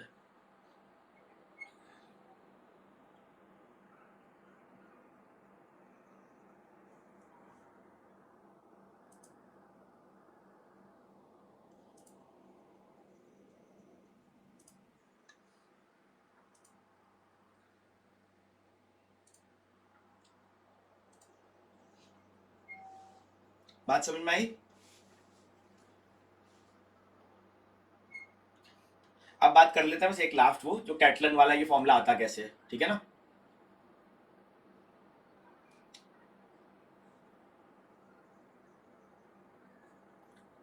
जेई के पर्सपेक्टिव से उतना रिक्वायर्ड नहीं है कैटलन का फॉर्मूला, बट कुछ पैटर्न मुझे लगता है कि सीक्वेंस सीरीज के फॉर्म में अगर तुम जान ब्रैकेट्स के अरेंजमेंट को, और भी क्वेश्चन है बेटा इस पे। जैसे मान ले एक पॉलीगन लेता हूँ मैं थोड़ा सा,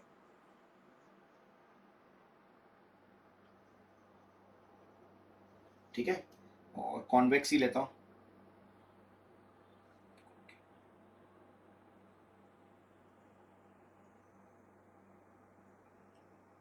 कितने वर्टेक्स है, काउंट कर पा रहे हो क्या? क्या लिख ही लेता हूँ, देखो वर्टेक्स में 1 2 3 4 5 6 7 8 9, 9 वर्टेक्स का कॉन्वेक्स पॉलीगन है। इसको इसके वर्टिसेस को यूज करके, using vertices divide into non overlapping triangles, vertices को यूज करना है और नॉन ओवरलैपिंग ट्राइंगल्स में बांटना है इसके नंबर ऑफ वेज, ठीक है।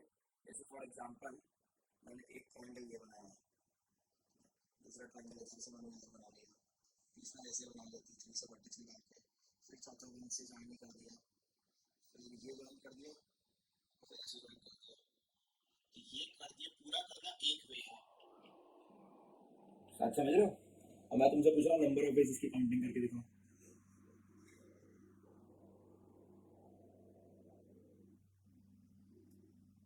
कुछ आइडिया कि ऐसे कैसे? नहीं, ये तो नेक्स्ट लेवल चला गया ना बिल्कुल ही। क्या ही करने बैठे तो क्या निकाल के लाए हैं।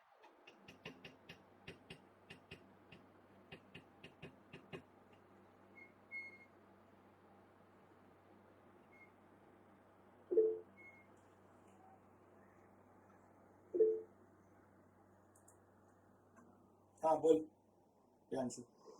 सर हम कुछ ऐसा सोच सकते हैं कि जैसे स्क्वायर को डिवाइड करके टू वेज में जो बड़ा पॉलीगन से छोटे पॉलीगन को तोड़ते हैं, छोटे वाले थ्री वेज अपन को पता ही है। हाँ कर सकते हो, कर सकते हो, बिल्कुल कर सकते हो, रिकासित रिकालियन के तरीके से सोच सकते हैं, बिल्कुल बिल्कुल सोच सकते हैं। तो छोटे से स्टार्ट करें, क्योंकि 9 तो नहीं होना एक साथ, होता भी नहीं है प्रैक्टिकली। वन साइड यूज कर सकते हैं बेटा, वन साइड एल्गोरिथम एक्चुअली उसका होता है कि आधा काउंट ही मत करो, उसका फंडा तो ये होता है कि आधा काउंट ही मत करो, क्योंकि वो आधे में रिपीटिशन आ रहा था।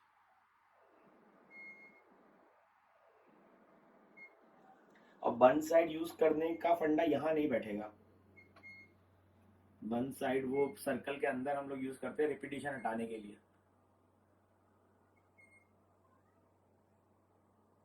यहाँ रिपीटिशन वाली बात नहीं है एक्चुअली, यहाँ पे उस चीज को यूज कैसे करेगा, यूज ही नहीं है ना इसका, आदत इसी लगने जा रही है ना, कोई ऑर्डर थोड़ी है।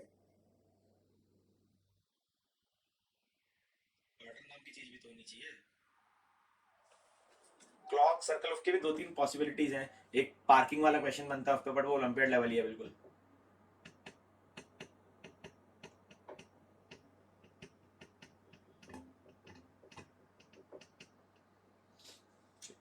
देखिए जरा,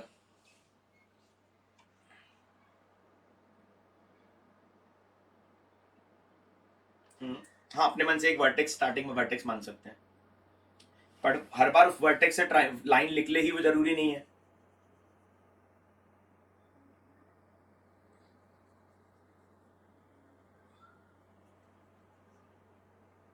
और हर वर्ट वो वर्टेक्स ये कैसे मानेगा कि उस वर्टेक्स को यूज किया ही, जैसे यहाँ देख वर्टेक्स 2 तो छूट ही गया, वर्टेक्स 4 भी छूट गया,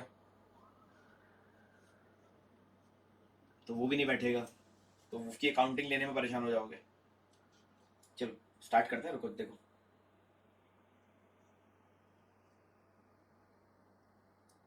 थोड़ा सा बहुत बड़ा डायग्राम नहीं, थोड़ा सा बड़ा डायग्राम लेते हैं, हेक्सागन है ना।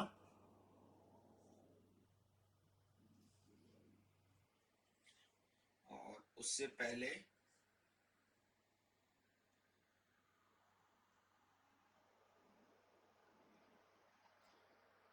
पेंटागन, ठीक है। उससे छोटा क्या, क्वाड्रिलेटरल, यही है। तो इसमें मान लो, इसमें जितनी पॉसिबिलिटीज हैं वो T4 मान लेते हैं, इसमें T5, इसमें T6, है ना। तो T4 से स्टार्ट कर सकते हैं, ट्राइंगल T3 तो बनी है, ट्राइंगल को ट्राइंगल बांटने का एक ही तरीका है भाई, ऑलरेडी जो दिख रहा है। T4 में कितने तरीके हैं, या तो ऐसे बांट लो या ऐसे बांट लो। T4 कितना है, 2। T5 बताओ, इनको नाम दे देते हैं 1 2 3 4 5, वरना तो सोच ही नहीं पाएंगे। क्या 364 हेक्सागन, हाँ लेबल्ड मानना है, वरना ऑर्डर कैसे लोगे, छोटी वर्टिस वो लेबल्ड ही माननी है वर्टिसेस, वरना तो फिर क्वाड्रिलेटरल में एक ही आता, लेबलिंग का हिसाब नहीं लगाते थे।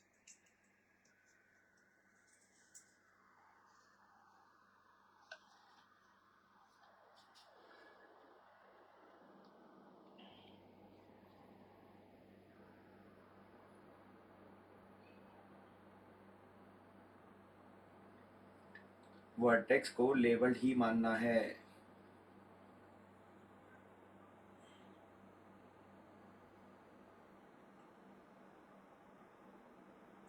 चलो देखे जरा,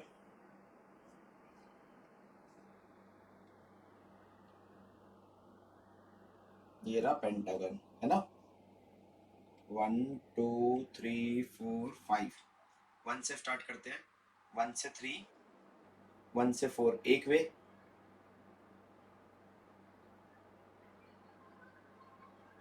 एक वे हुआ ना ये।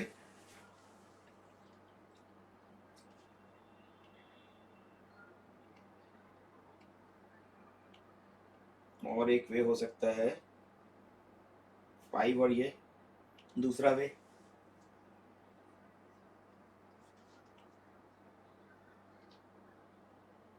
और देखते हैं, अब 1 से नहीं लेते, 1 को हटा के देखते हैं ना,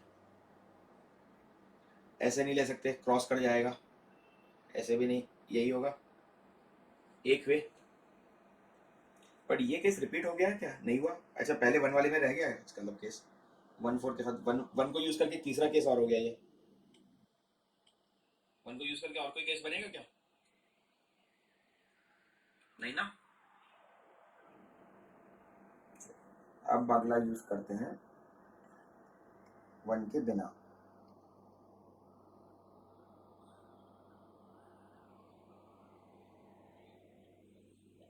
ये होगा।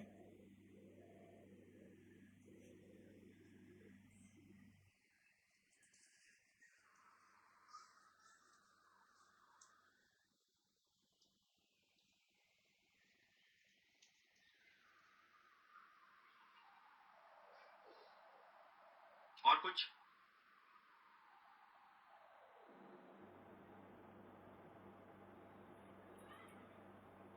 और कुछ नहीं है, पक्का।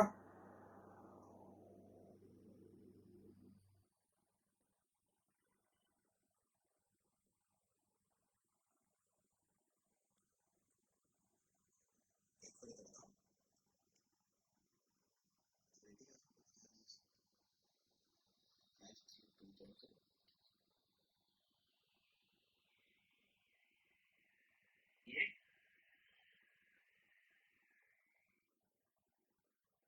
और कुछ,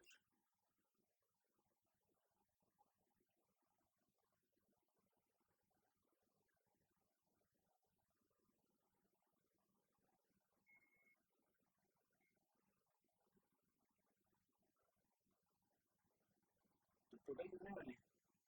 5 बने, है ना?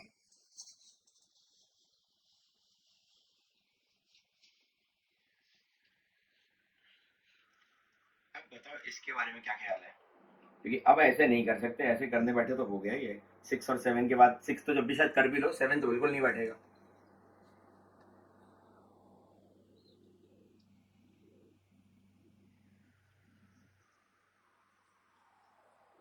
इन सब में एक साइड ओवरलैप हो रही है, कौन सी ओवरलैप हो रही है? कौन सी साइड ओवरलैप हो रही है भैया? ये माइक ओपन कर ले बेटा, इससे तो बढ़िया रहेगा। कौन सी पता, इसमें से कोई भी केस सेम नहीं है, सारे केस अलग है। इनमें से कोई भी केस सेम कहाँ है? पांचों अलग है।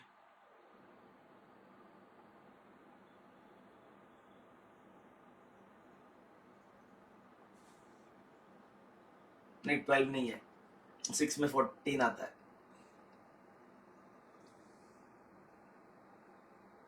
अपना T5 तो आया 5, और T6 आता है 14। 722 वगैरह नहीं है। 722 नहीं से, 722 वगैरह नहीं है, पर 14 आंसर है। बढ़िया, इतना बड़ा आंसर नहीं है अभी। बड़े आंसर के लिए तो अभी थोड़ा आंसर और आगे जाना पड़ेगा, इतने में नहीं आएगा। तो आसपास पहुंचे बट सही नहीं पहुंचे, है ना?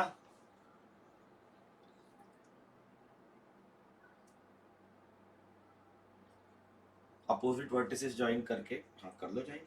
1 2 3 4 5 6, 1 और 4 ज्वाइन करके, चलो खुशी की बात है।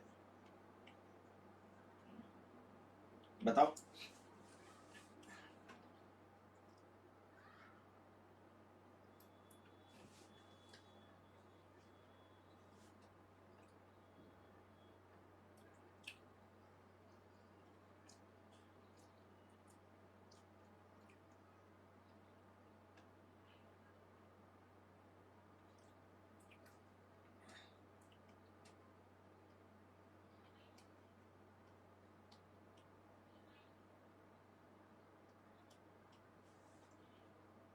क्या पर, क्या बोलना चाह रहे हैं?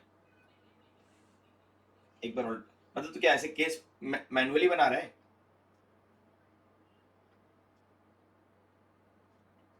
ये और ये ऐसे, मतलब मैनुअली बना रहा है, एक एक करके काउंट कर रहा है, पर तुझे लग रहा है 7 8 में ये काम कर पाएगा? क्योंकि 6 में एल्गोरिथम नहीं बनाया तो आगे कैसे बनाओगे? ठीक है, अब हम लोग काउंटिंग तो कर लेंगे, करने को रिपीटेडली थोड़ा टाइम मिलेगा तो कर ही लेंगे, बट मैं वो करवाना नहीं चाह रहा, मैं कुछ और सोचने की बात कर रहा हूँ।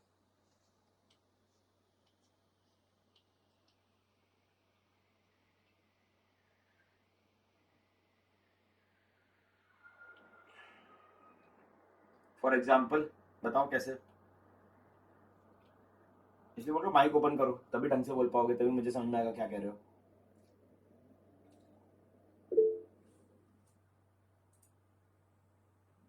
बोल बोल पर। सर जब हमने ऑपोजिट वर्टिसेस को ज्वाइन किया था, हाँ तो दो क्वाड्रिलेटरल्स बने थे। हाँ ठीक है। दोनों क्वाड्रिलेटरल्स के हमने हर एक क्वाड्रिलेटरल का 2 केसेस बोले थे, तो उसके 4 केसेस आ गए। ठीक है, मतलब इस बार अपना जो T6 का आंसर आएगा उसमें पहला केस ये जो बन रहा है, ये बन रहा है दो क्वाड्रिलेटरल्स के केसेस का product, fundamental principle of counting. Yes sir. ठीक है ना? अगली बार तीन केसेस बने थे। इसको इधर शिफ्ट कर दो, यस तो ये क्या आएगा? T4 और T2। T2 ठीक है, T5 और अगली बार एक बार इसको इधर शिफ्ट कर दो, तो T2 और T4 एक बार और आएगा,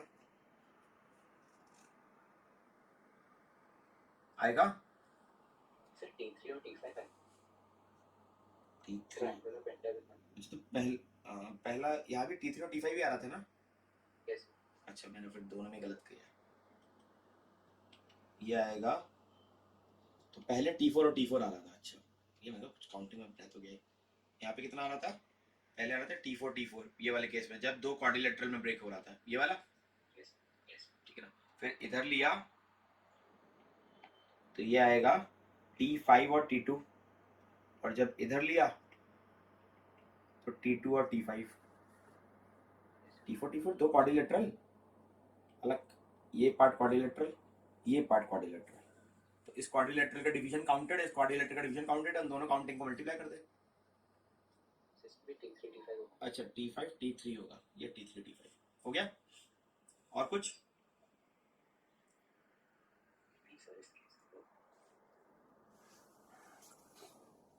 देख लो एक बार और।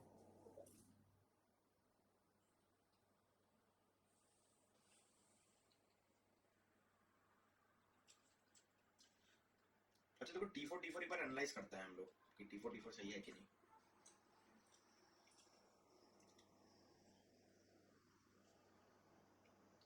मान लो हमने इसको ऐसे बांट दिया और इसको ऐसे बांट दिया,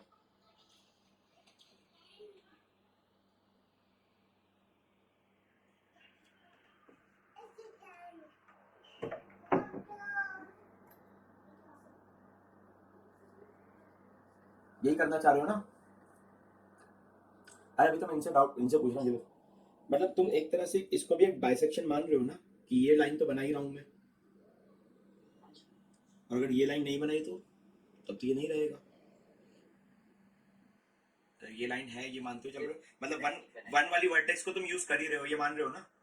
हाँ यस, फिर 2 और 5 का केस लेते हैं, 3 और 6 का तो ज्यादा हो जाएंगे ना, रिपीटिशन भी होगा, 6 में 3 6 में 1 वाले, हमें केस ऐसे मानने की रिपीटिशन ना हो। तो इसमें एक लॉजिक फंस गया, रास्ता ऑलमोस्ट सही चुना है बट ये लॉजिकली गलत है, क्योंकि इसमें लॉजिक फंस जाएगा। हाँ, और किसने हैंड रेस किया? और किसने भी तो किया था हैंड रेस?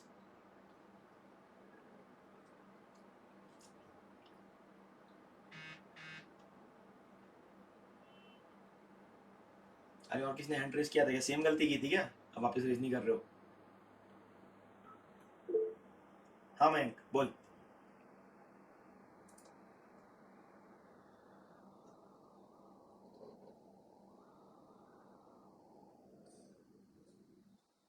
मयंक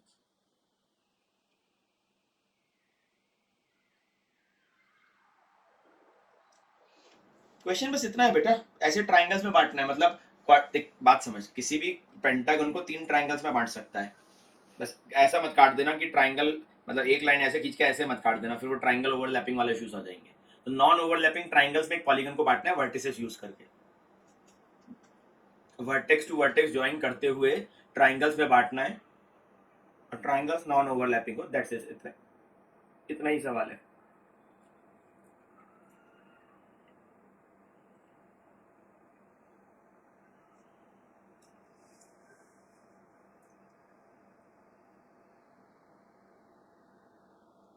बोला था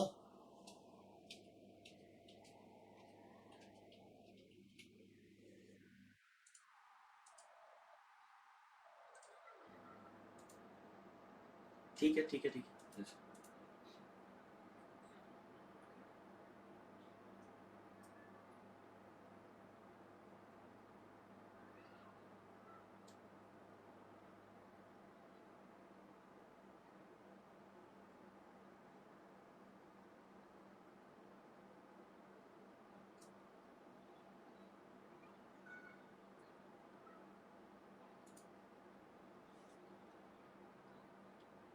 एक्चुअली इस फॉर्मूले में मैं बता देता हूँ, इसका फॉर्मूला इसकी जगह ये आता है, ये तो इनकरेक्ट है, ये आता है T5 और CI और CN-I, N होगा यहाँ पे 5,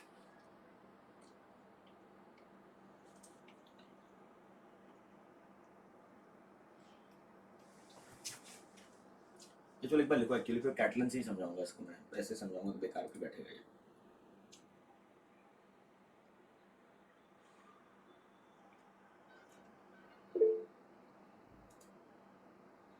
हर्ष बोल बेटा।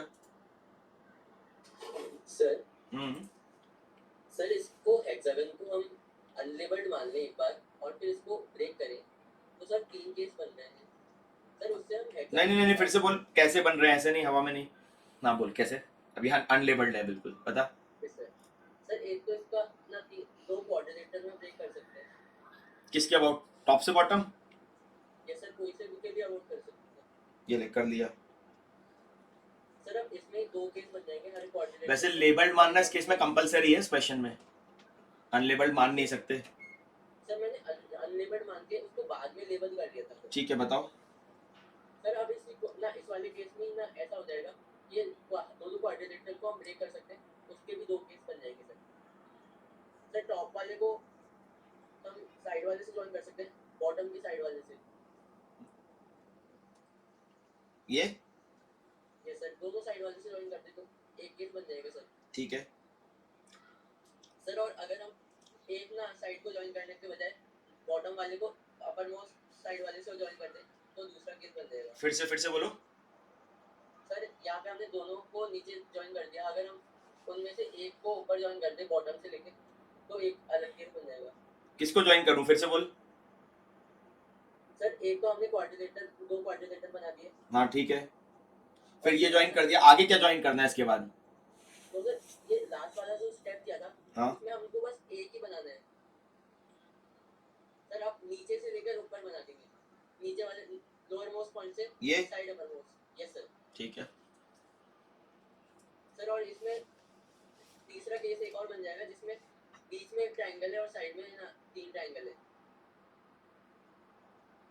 बीच में एक ट्रायंगल, ऑल्टरनेट वर्टेक्स को लेकिन फिर बात वही बात समझ नहीं रहा तू एक्चुअली। ये मेथड तो हेक्सागन तक तो लगा लिया, हेप्टागन ऑक्टागन डेकागन ये सब वैलिड हो जाएगा उसमें सब में? सर हेप्टागन को हम एक हेक्सागन में ब्रेक करके कर सकते हैं। हाँ तो वही तो रिकर्जन मांग रहा हूँ मैं तेरे से, तो बात नहीं समझ रहा, वही तो चाह रहा हूँ, वही तो पूछ रहा हूँ मैं तेरे से। ये कर लेंगे लेकिन लॉन्ग टर्म नहीं कर सकते इसको, बात समझो।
नहीं बैठा?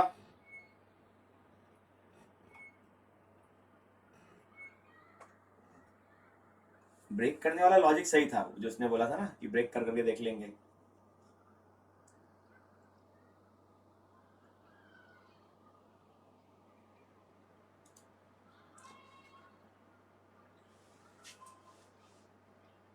पेंटागन तो बेटा मैंने कुछ किया ही नहीं, पेंटागन तो बना दिया ये 5 केस, इसमें कुछ किया थोड़ी है मैंने। इसमें कोई फॉर्मूला भी नहीं लगाया कि किस पिछले वाले से कैसे लाया, इसमें तो जो जो बनते जा रहे थे बनाता गया मैं। देख पहले मैंने 1 को यूज किया कि 1 को तो यूज करना ही है, तो एक ट्रायंगल इधर बन गया, एक इधर खींच दिया। अगली बार ये तो इधर खींचा, बढ़िया इधर से खींच दिया। अगली बार ये इधर खींचा, ये इधर खींच दिया। अब 1 को छोड़ दिया, तो 2 से ये और ये और ये, क्योंकि बाकी से आपको कुछ भी जैसे तो 4 को कभी भी यूज करेगा तो 4 2 ले भी लेगा, तो 4 1 लेना ही पड़ेगा, तो 1 रिपीट होगा हर बार, रिपीटेशन हटाना था बस। हाँ पर सर इसमें जैसे ये दिक्कत आ रही थी कि 1 को मैंने हर बार इंक्लूड किया, फिर हाँ उसे एक्सक्लूड भी कर सकते हैं। हाँ तो सर एक बार मान लिया कि मैंने 1 को इंक्लूड कर दिया, ठीक है। तो फिर सर जो केसेस बनेंगे 1 को इंक्लूड करा है ना, 1 को इंक्लूड कर, तो 1 को या तो 3 से ज्वाइन करेगा या 4 से ज्वाइन करेगा या 5 से ज्वाइन करेगा, 3 केसेस है ना। 3 केसेस हैं। Yes sir. ठीक है, तो पहला एक केस लेते हैं जब तू 1 को 3 से ज्वाइन करता है, चल मान ले तेरी बात। Yes sir. तब तो इसकी काउंटिंग तो हो चुकी है, तो डिवीजन हो गया 1, यस सर। मतलब ये एक तरह ये जो 1 हो गया एक तरह से अपना T3 हो गया है ना। Yes sir. ठीक है, T3 इंटू T5 T5। अब 1 को ज्वाइन करेगा किससे, 4 से, 4 सर, तो T4 T4, T4 into T4। Yes sir. और फिर 1 को ज्वाइन करेगा 5 से, कितना, T3 into T5। 5 into T3, ठीक है। और सर इसमें एक केस ऐसा आएगा जब मैं 1 को इंक्लूड नहीं करूँ ठीक है, और ये दोनों बिल्कुल सेपरेट केसेस होंगे, हाँ बिल्कुल होंगे, 1 को इंक्लूड नहीं करना, ठीक है। नहीं कर तो मतलब सर 2 3 4 5 6 को लेकिन अगर 1 को इंक्लूड नहीं करेगा तो पक्का 2 और 6 इंक्लूडेड है। हाँ यस तो इसको ऐसे सोच सकता है कि 1 है ही नहीं, मतलब ये पेंटागन ही है, यस ये पेंटागन ही है, तो एक T5 आ जाएगा बस, यही बोल रहा है। यस इससे 14 आ रहा है क्या, चेक कर। T4 तो कितना था अपना, T4 था 2, तो ये तो आ जाएगा 4। सर बट वो जो हमने दो T3 T5 लिए हैं उसमें केसेस रिपीट हो जाए इससे वैसे काम नहीं कर सकते सर, क्योंकि 1 3 को मैं अगर 1 3 और 1 5 को ज्वाइन करूँ वहाँ पे 1 5 और 1 1 5 में 1 3 और 1 3 में 1 5 वाले केस आएंगे, बिल्कुल। अब क्या, इससे 15 आता इससे है, इससे 15 आता है, अगर केवल इतना ले तो नहीं T5 को भी हाँ कुछ तो रिपीट हो गया, कुछ तो रिपीट हो गया। सर हाँ सर वो वाला केस रिपीट होगा जिसमें अगर ट्रायंगल कर दोगे बड़े वाले जो 153 ट्रायंगल्स करेक्ट, फिर से बोलो, फिर से बोलो, फिर से बोलो। 153 वाले ट्रायंगल्स करेक्ट होंगे, 153 और ये जो ना देख बात तू बात नहीं समझ रहा बेटा, देख इस केस में तू रिपीटिशन बता देगा, हमें मैं बोल रहा हूँ मुझे एल्गोरिथम ऐसा चाहिए जो कि मैं रिपीटिशन कभी आए ही ना, और मैं आगे पेंटागन हेप्टागन हेक्सागन नोनागन डेकागन किसी में भी लगा सकूँ फॉर्मूला, समझ रहा है। Yes sir. हाँ इसलिए फंसा हुई है कहानी।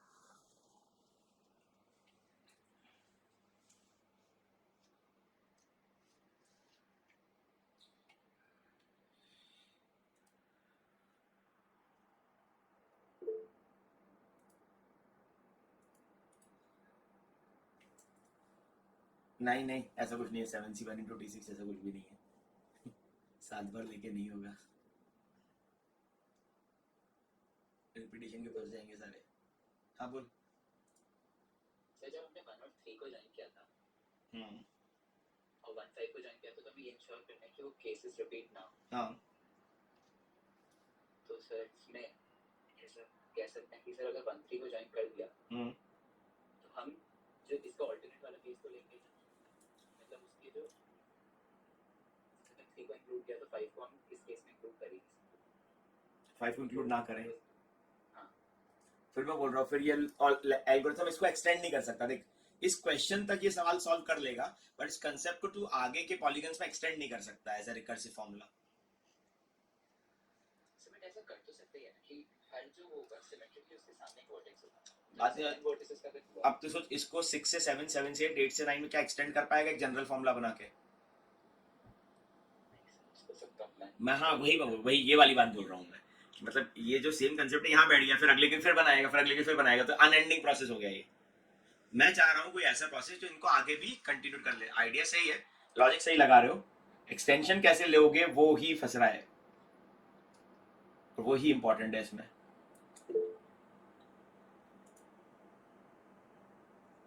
हाँ बोलो।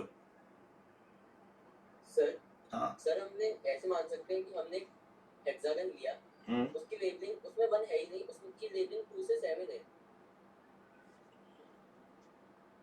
2 से 7 है, ठीक है। सर अब हम इसमें ऐसे कर सकते हैं कि यहाँ पे हम एक ट्रायंगल लगाएं, 1 1 2 7 एक ट्रायंगल लगाएं, तो 1 कहाँ लगाऊं? 7 साइड से जोड़ के। सर तो ट्रायंगल नहीं लगा 1, के तू बोल रहा है 1 to 7 ट्रायंगल, और 1 तो हटा ही दिया ना तूने, अब 1 का क्या करूं? तो सर एक एक्सटर्नल पॉइंट मान लिया हमने 1। कहाँ वो एक्सटर्नल मानूं? सर मतलब जैसे हमने इस हेक्सागन से ट्रायंगल अटैच कर दिया 1 2 7। अच्छा ठीक है, ले ले। Yes sir. सर अब इसमें हम ऐसे मान सकते हैं सर कि हेक्सागन के जितने होंगे ना काउंट्स, उतने को 7 से मल्टीप्लाई करते हैं कि एक्सटर्नल पॉइंट कौन सा होगा। नहीं, क्योंकि पहले एक तरह की क्रॉसिंग अलाउड नहीं थी, अब वो क्रॉसिंग अलाउड है, नहीं काउंट कर सकते 7 से, ओके सर। फंस जाएगा।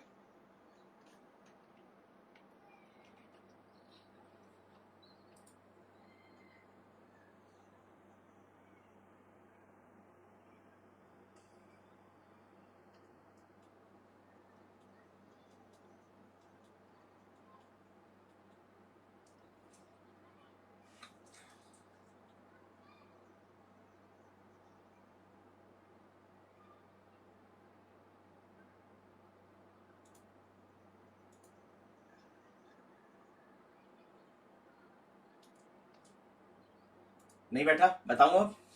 ये तो हो गया, फिर खत्म करते हैं इसी पे। इसमें ऐसा कर हाँ ऐसा कर सकते हैं क्या बोलो।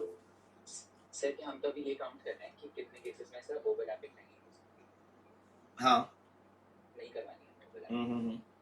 बट सर हम पहले ये ले लें कि अगर पानी फ्लूट हो ही रहा है ठीक है। तो कितने टोटल ट्रायंगल्स पॉसिबल हैं, हम्म। और फिर उनमें से ओवरलैपिंग होनी ही हो। एक्चुअली देखो, इतना सोचने की देखो मेरे हिसाब से बहुत जरूरत नहीं पड़ेगी, और बड़े आराम से ये ले सकते हो ब्रेक करते हुए।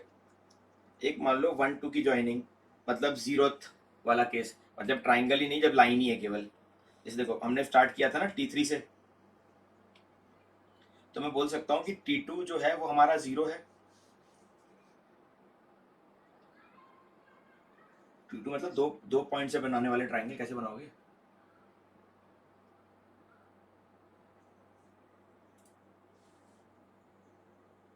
नहीं है ना? हाँ बिल्कुल। या फिर एक काम और करते हैं, चलो T2 भी नहीं लेते, इसको ज्वाइनिंग का ही एक आइडिया लेते हैं, बाकी फिर अलग सॉल्व कर लेंगे।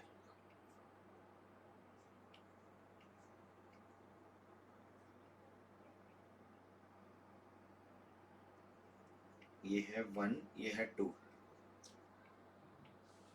एक्चुअली में जो कैटलन नंबर होता है ना, इनफैक्ट कैटलन में अगर कोई भी तुम पैटर्न ले लो, कि सपोज करो कैटलन में कोई n की जगह n+1 वाला नंबर अगर चूज कर लो, जैसे अभी हमने फॉर्मूला निकाला कैटलन का कि 1 बाय कितना, 1/n+1 टू n+2n निकाला था ना। तो कैटलन में एक पैटर्न बैठता है अपना, कैटलन n+1 इज I0 से n, Catalan I into Catalan n-i। ठीक है।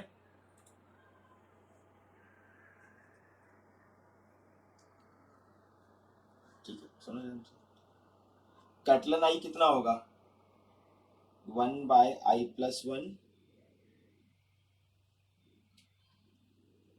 2ici,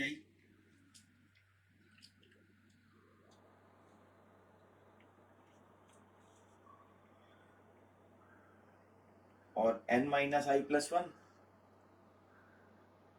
2n-2ic n-i। बहुत ही खराब से टर्म्स, इन इस खराब से टर्म्स का सिग्मा बोल रहा हूँ ये। ठीक है,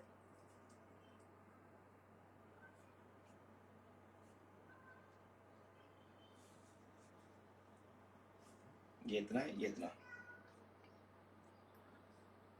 अब बाइनोमियल का पैटर्न थोड़ा खराब तो हो गई।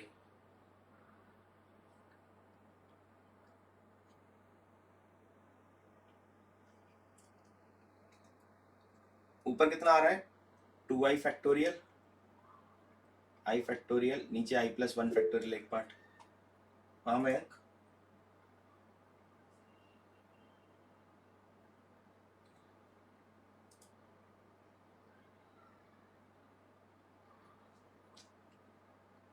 ये 2n-2i फैक्टोरियल, और नीचे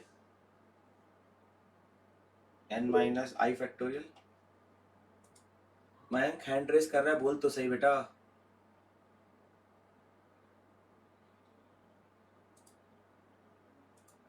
क्या पूछना है, या तो टाइप कर दे, कुछ तो कर।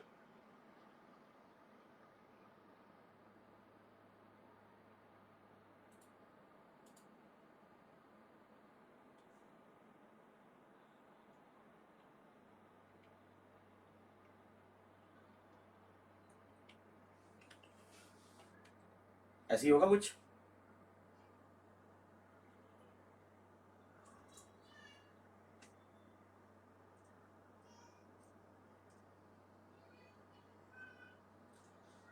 अच्छा एक चीज और, अगर कैटलन n का फॉर्मूला हमने लिखा था 1/n+1 2n/cn, इसका कोई PNC वाला मीनिंग नहीं निकलेगा, बट हम एटलीस्ट इसको ये C0 की वैल्यू निकाल तो सकते हैं, 1/1 इंटू 0 C0, जो कि 1 ही आएगा। ये तो फॉर्मूला बेस्ड है, मतलब इसका PNC लॉजिक कुछ नहीं है। C0 का मतलब क्या है, C0 एक पैटर्न है जो नंबर्स में आगे PNC काउंटिंग में काम आता है। ठीक है, मतलब जब यहाँ पे मैं C0 यूज करूंगा, C0 की जगह 1 यूज करूंगा, मतलब उस जगह इसकी जगह बस यही रेलिवेंट रहेगा। इसका मतलब मतलब ये कुछ पैटर्न ऐसा बोल रहा है कि अगर मुझे C4 निकालना है या C3 निकालना है सपोज करो इसके पैटर्न के हिसाब से, तो C0 C2 C1 C1 और C2 C0 के बराबर है ना। देखिए जरा देखो C0 तो 1 ही लेना है मैंने, C0 जहाँ आ रहा है मतलब C0 है ही नहीं, उसको हटा के सोचो। तो ये 2 था, ये 2 था और ये 1 था, कैटलन 1 था, 5 आ रहा है। अब जैसे मुझे कैटलन 4 निकालना है तो C0 C3 C1 C2 C2 C1 C3 C0, yes. और C3 अपना 5 आया था, तो ये 5 ये 5, ठीक। और C1 C2 1 इंटू C2 कितना था,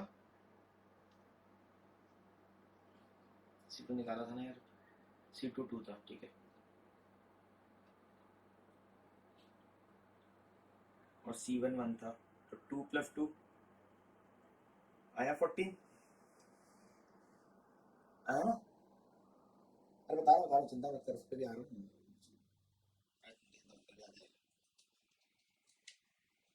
ऐसे कुछ है।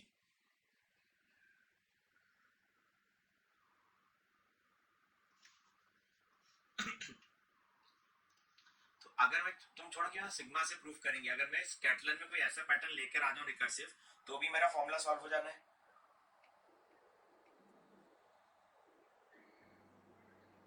हो जाना है ना। जरूरी पीएन मतलब बाइनोमियल से निकालूंगा, बिना बाइनोमियल के भी बता सकते हैं। जो ऑलरेडी हम लोग कैटलन की काउंटिंग का तरीका सीखा था उसको सॉल्व करके ये चीज बता सकते हैं। ये कैटलन जहाँ से ब्रैकेट बन के आया उससे बता सकते हैं। मतलब इसके लिए जरूरी नहीं है कि ये पूरा ही लिखूं। देखो सपोज करो कैटलन 4 होगा, इस तरह के ब्रैकेट्स का अरेंजमेंट 1 2 3 4 ऐसे वाले और 1 2 3 4 ऐसे वाले।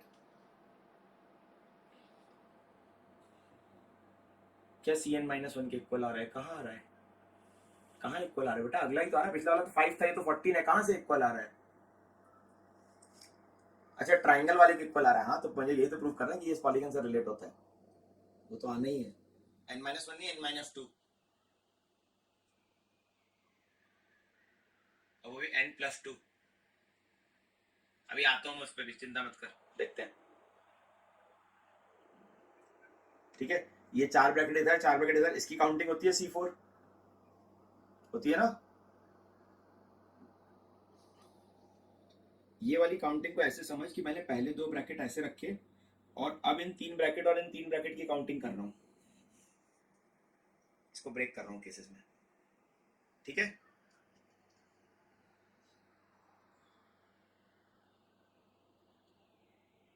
और फिर 2 ऐसे 2 ऐसे,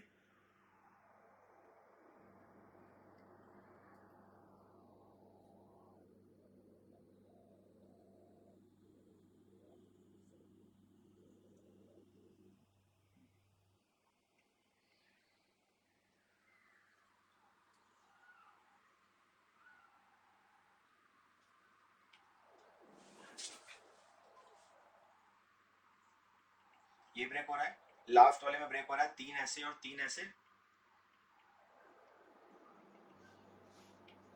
मतलब ये शुरू में ऐसा, ये लास्ट में ऐसा हो रहा है, ये लास्ट वाला। अब बात है C1 C2 कैसे बना, तो बीच में 2 ऐसे, उसके बाद इधर 2 ब्रैकेट का अरेंजमेंट और इधर 4 ब्रैकेट्स का अरेंजमेंट, C1 C2 बीच में तो ये रखना ही है,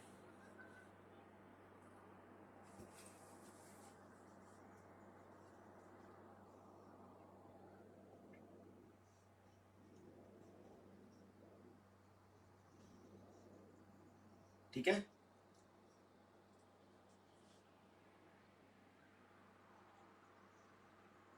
और एक इसी का रिवर्स,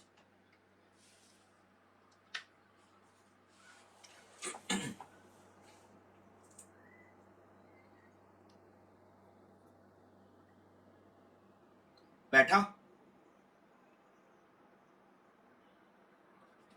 तो अब तुम्हारा काम बस एक है इसमें कि अब अगर मुझे, या देखो ऑनलाइन भी ढूंढोगे ना मिलेगा, आप तो थोड़ा सा पढ़ने में पेन आएगा, ट्राई करना चाहो तो ये पॉलीगन वाला कैटलन से रिलेट होते वक्त बाइजेक्शन क्या लगता है, जब ये रिलेट कर लोगे सो ये हो जाएगा। ठीक है, फिलहाल कैटलन 5 से 6 तक के लिए याद रखो, उसके बियॉन्ड मेरे हिसाब से जेई भी नहीं पूछेगा, क्योंकि अभी अगर वो पूछना भी है ना 5 या 6 मैक्सिमम है, जब एक बार ये पार हो जाए तब की कहानी आगे सोचेंगे, उनको थोड़ी पहले मेहनत तो करने दो। तो कैटलन बहुत ज्यादा नहीं जानना, इतना सफिशिएंट है जानना। एक इसका रिफ्लेक्शन वाला फंडा और होता है, बट वो भी इतना एक्सटेंसिवली जानने की जरूरत नहीं है। ये वाला फंडा अगर समझना चाहते हो उसको बाइनोमियल से ही इस सवाल को समझो, तो बाइनोमियल ही ज्यादा बेटर है। 5 या 6 तक का केस अगर कर लिया तो ही अपना काम हो जाएगा। रिफ्लेक्शन वाला मैंने लास्ट ईयर वाले बैच में पढ़ाया था, बट उसका रीजन कोई और था, मतलब अब नहीं है उसकी जरूरत, अब स्किप कर सकते हो उसको। ठीक है, 8-10 पेज है, एक बार वापस से देखना और एनालाइज करना क्या हो सकता है। और थोड़ा सा ये रिकर्जन वाले पैटर्न्स मैंने रिपीट इसलिए कराए कि अब याद रखो, अब भूलना मत इनको, कि रिकर्जन बनाने का तरीका सीखना बहुत जरूरी है पीएनसी वाले सवाल करने में आ गया तो। रिफ्लेक्शन वाले की रिकॉर्डिंग भेज दूंगा, कुछ बना दूंगा। हाँ देख सकते हो ऑनलाइन, अगर मिल जाए तो। ऑनलाइन विकिपीडिया पे पढ़ोगे तो नहीं समझ में आएगा, वो बड़ा अजीब लगता है। ऑनलाइन शायद कुछ पढ़ा हो, मैं ढूंढता हूँ, अगर कुछ मिल जाए तो भेजता हूँ, नहीं तो मैं कुछ ढंग का रिकॉर्ड कर दूंगा रैंडम नाम से। ठीक है, मैं देख लेता हूँ मिल जाएगा तो, अगर नहीं मिलेगा तो फिर मैं कोई ढंग का समझाने वाला अपनी लैंग्वेज में रिकॉर्ड कर दूंगा। कुछ है मेरे पास तो थोड़ा सा एनिमेटेड भी रहेगा, उसको थोड़ा सा बनाने में मैं देखता हूँ, बना देता हूँ कुछ। उसको आराम से देख लेना, फिलहाल के लिए मैं बोल रहा ना काम चल जाएगा, मतलब उसको फिर देखना है, उसको लिखने की या पढ़ने की एक्स्ट्रा जरूरत नहीं है, जितना बोलूंगा उतना पढ़ लेना। बहुत ज्यादा नहीं करना है, अवॉइड करो, मतलब चीजों को समेटो, फैलाना मत। 12th में फैलाओगे ना, समेटा नहीं जाएगा वो। अच्छा, और अभी कुछ या शाम, हाँ रिफ्लेक्शन वाली भेजूंगा मैं, बस उसको देख लेना, कुछ लिखना विखना मत उसका। अगर कोई वीडियो देखते हो वैसे देख लेना कभी, तो अच्छा से कुछ बना दूंगा, देख के समझ में भी आया और मजा भी आया उसको देखने में।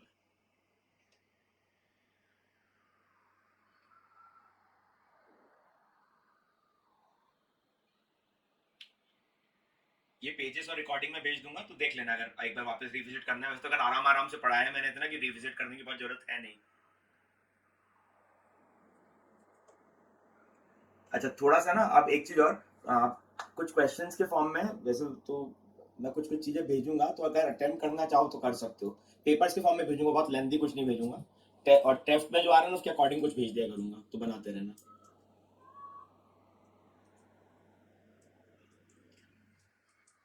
जैसे इस बार थोड़ा सा स्ट्रेट लाइंस आया था, तो उसके क्वेश्चंस मैंने कुछ कुछ इकट्ठे करे हैं। अगली बार शायद सर्कल्स आएगा, तो इस तरह की कुछ कोऑर्डिनेट के क्वेश्चन इकट्ठे करके भेजता हूँ। लिमिट्स की तो एक साथ ही भेज रहा हूँ, बस ये डिफरेंशियलिटी के बाद भेजूंगा बस मैं, क्योंकि बिना वो फंक्शनल इक्वेशन के सवालों का मजा नहीं आएगा लिमिट्स के, मैं ट्रिग्नोमेट्री वगैरह फिर सभी डाल दूंगा एक साथ। एक्चुअली रेलिवेंट क्वेश्चन भी वही है, बाकी तो फिर किताबों को छान छान के ढूंढ ही लेते हो ना, ऑलरेडी सोर्सेज हैं अपने पास। कुछ ऐसे ही भेजूंगा जो बिल्कुल ही एकदम एंड पॉइंट रेलिवेंट होंगे। ठीक है।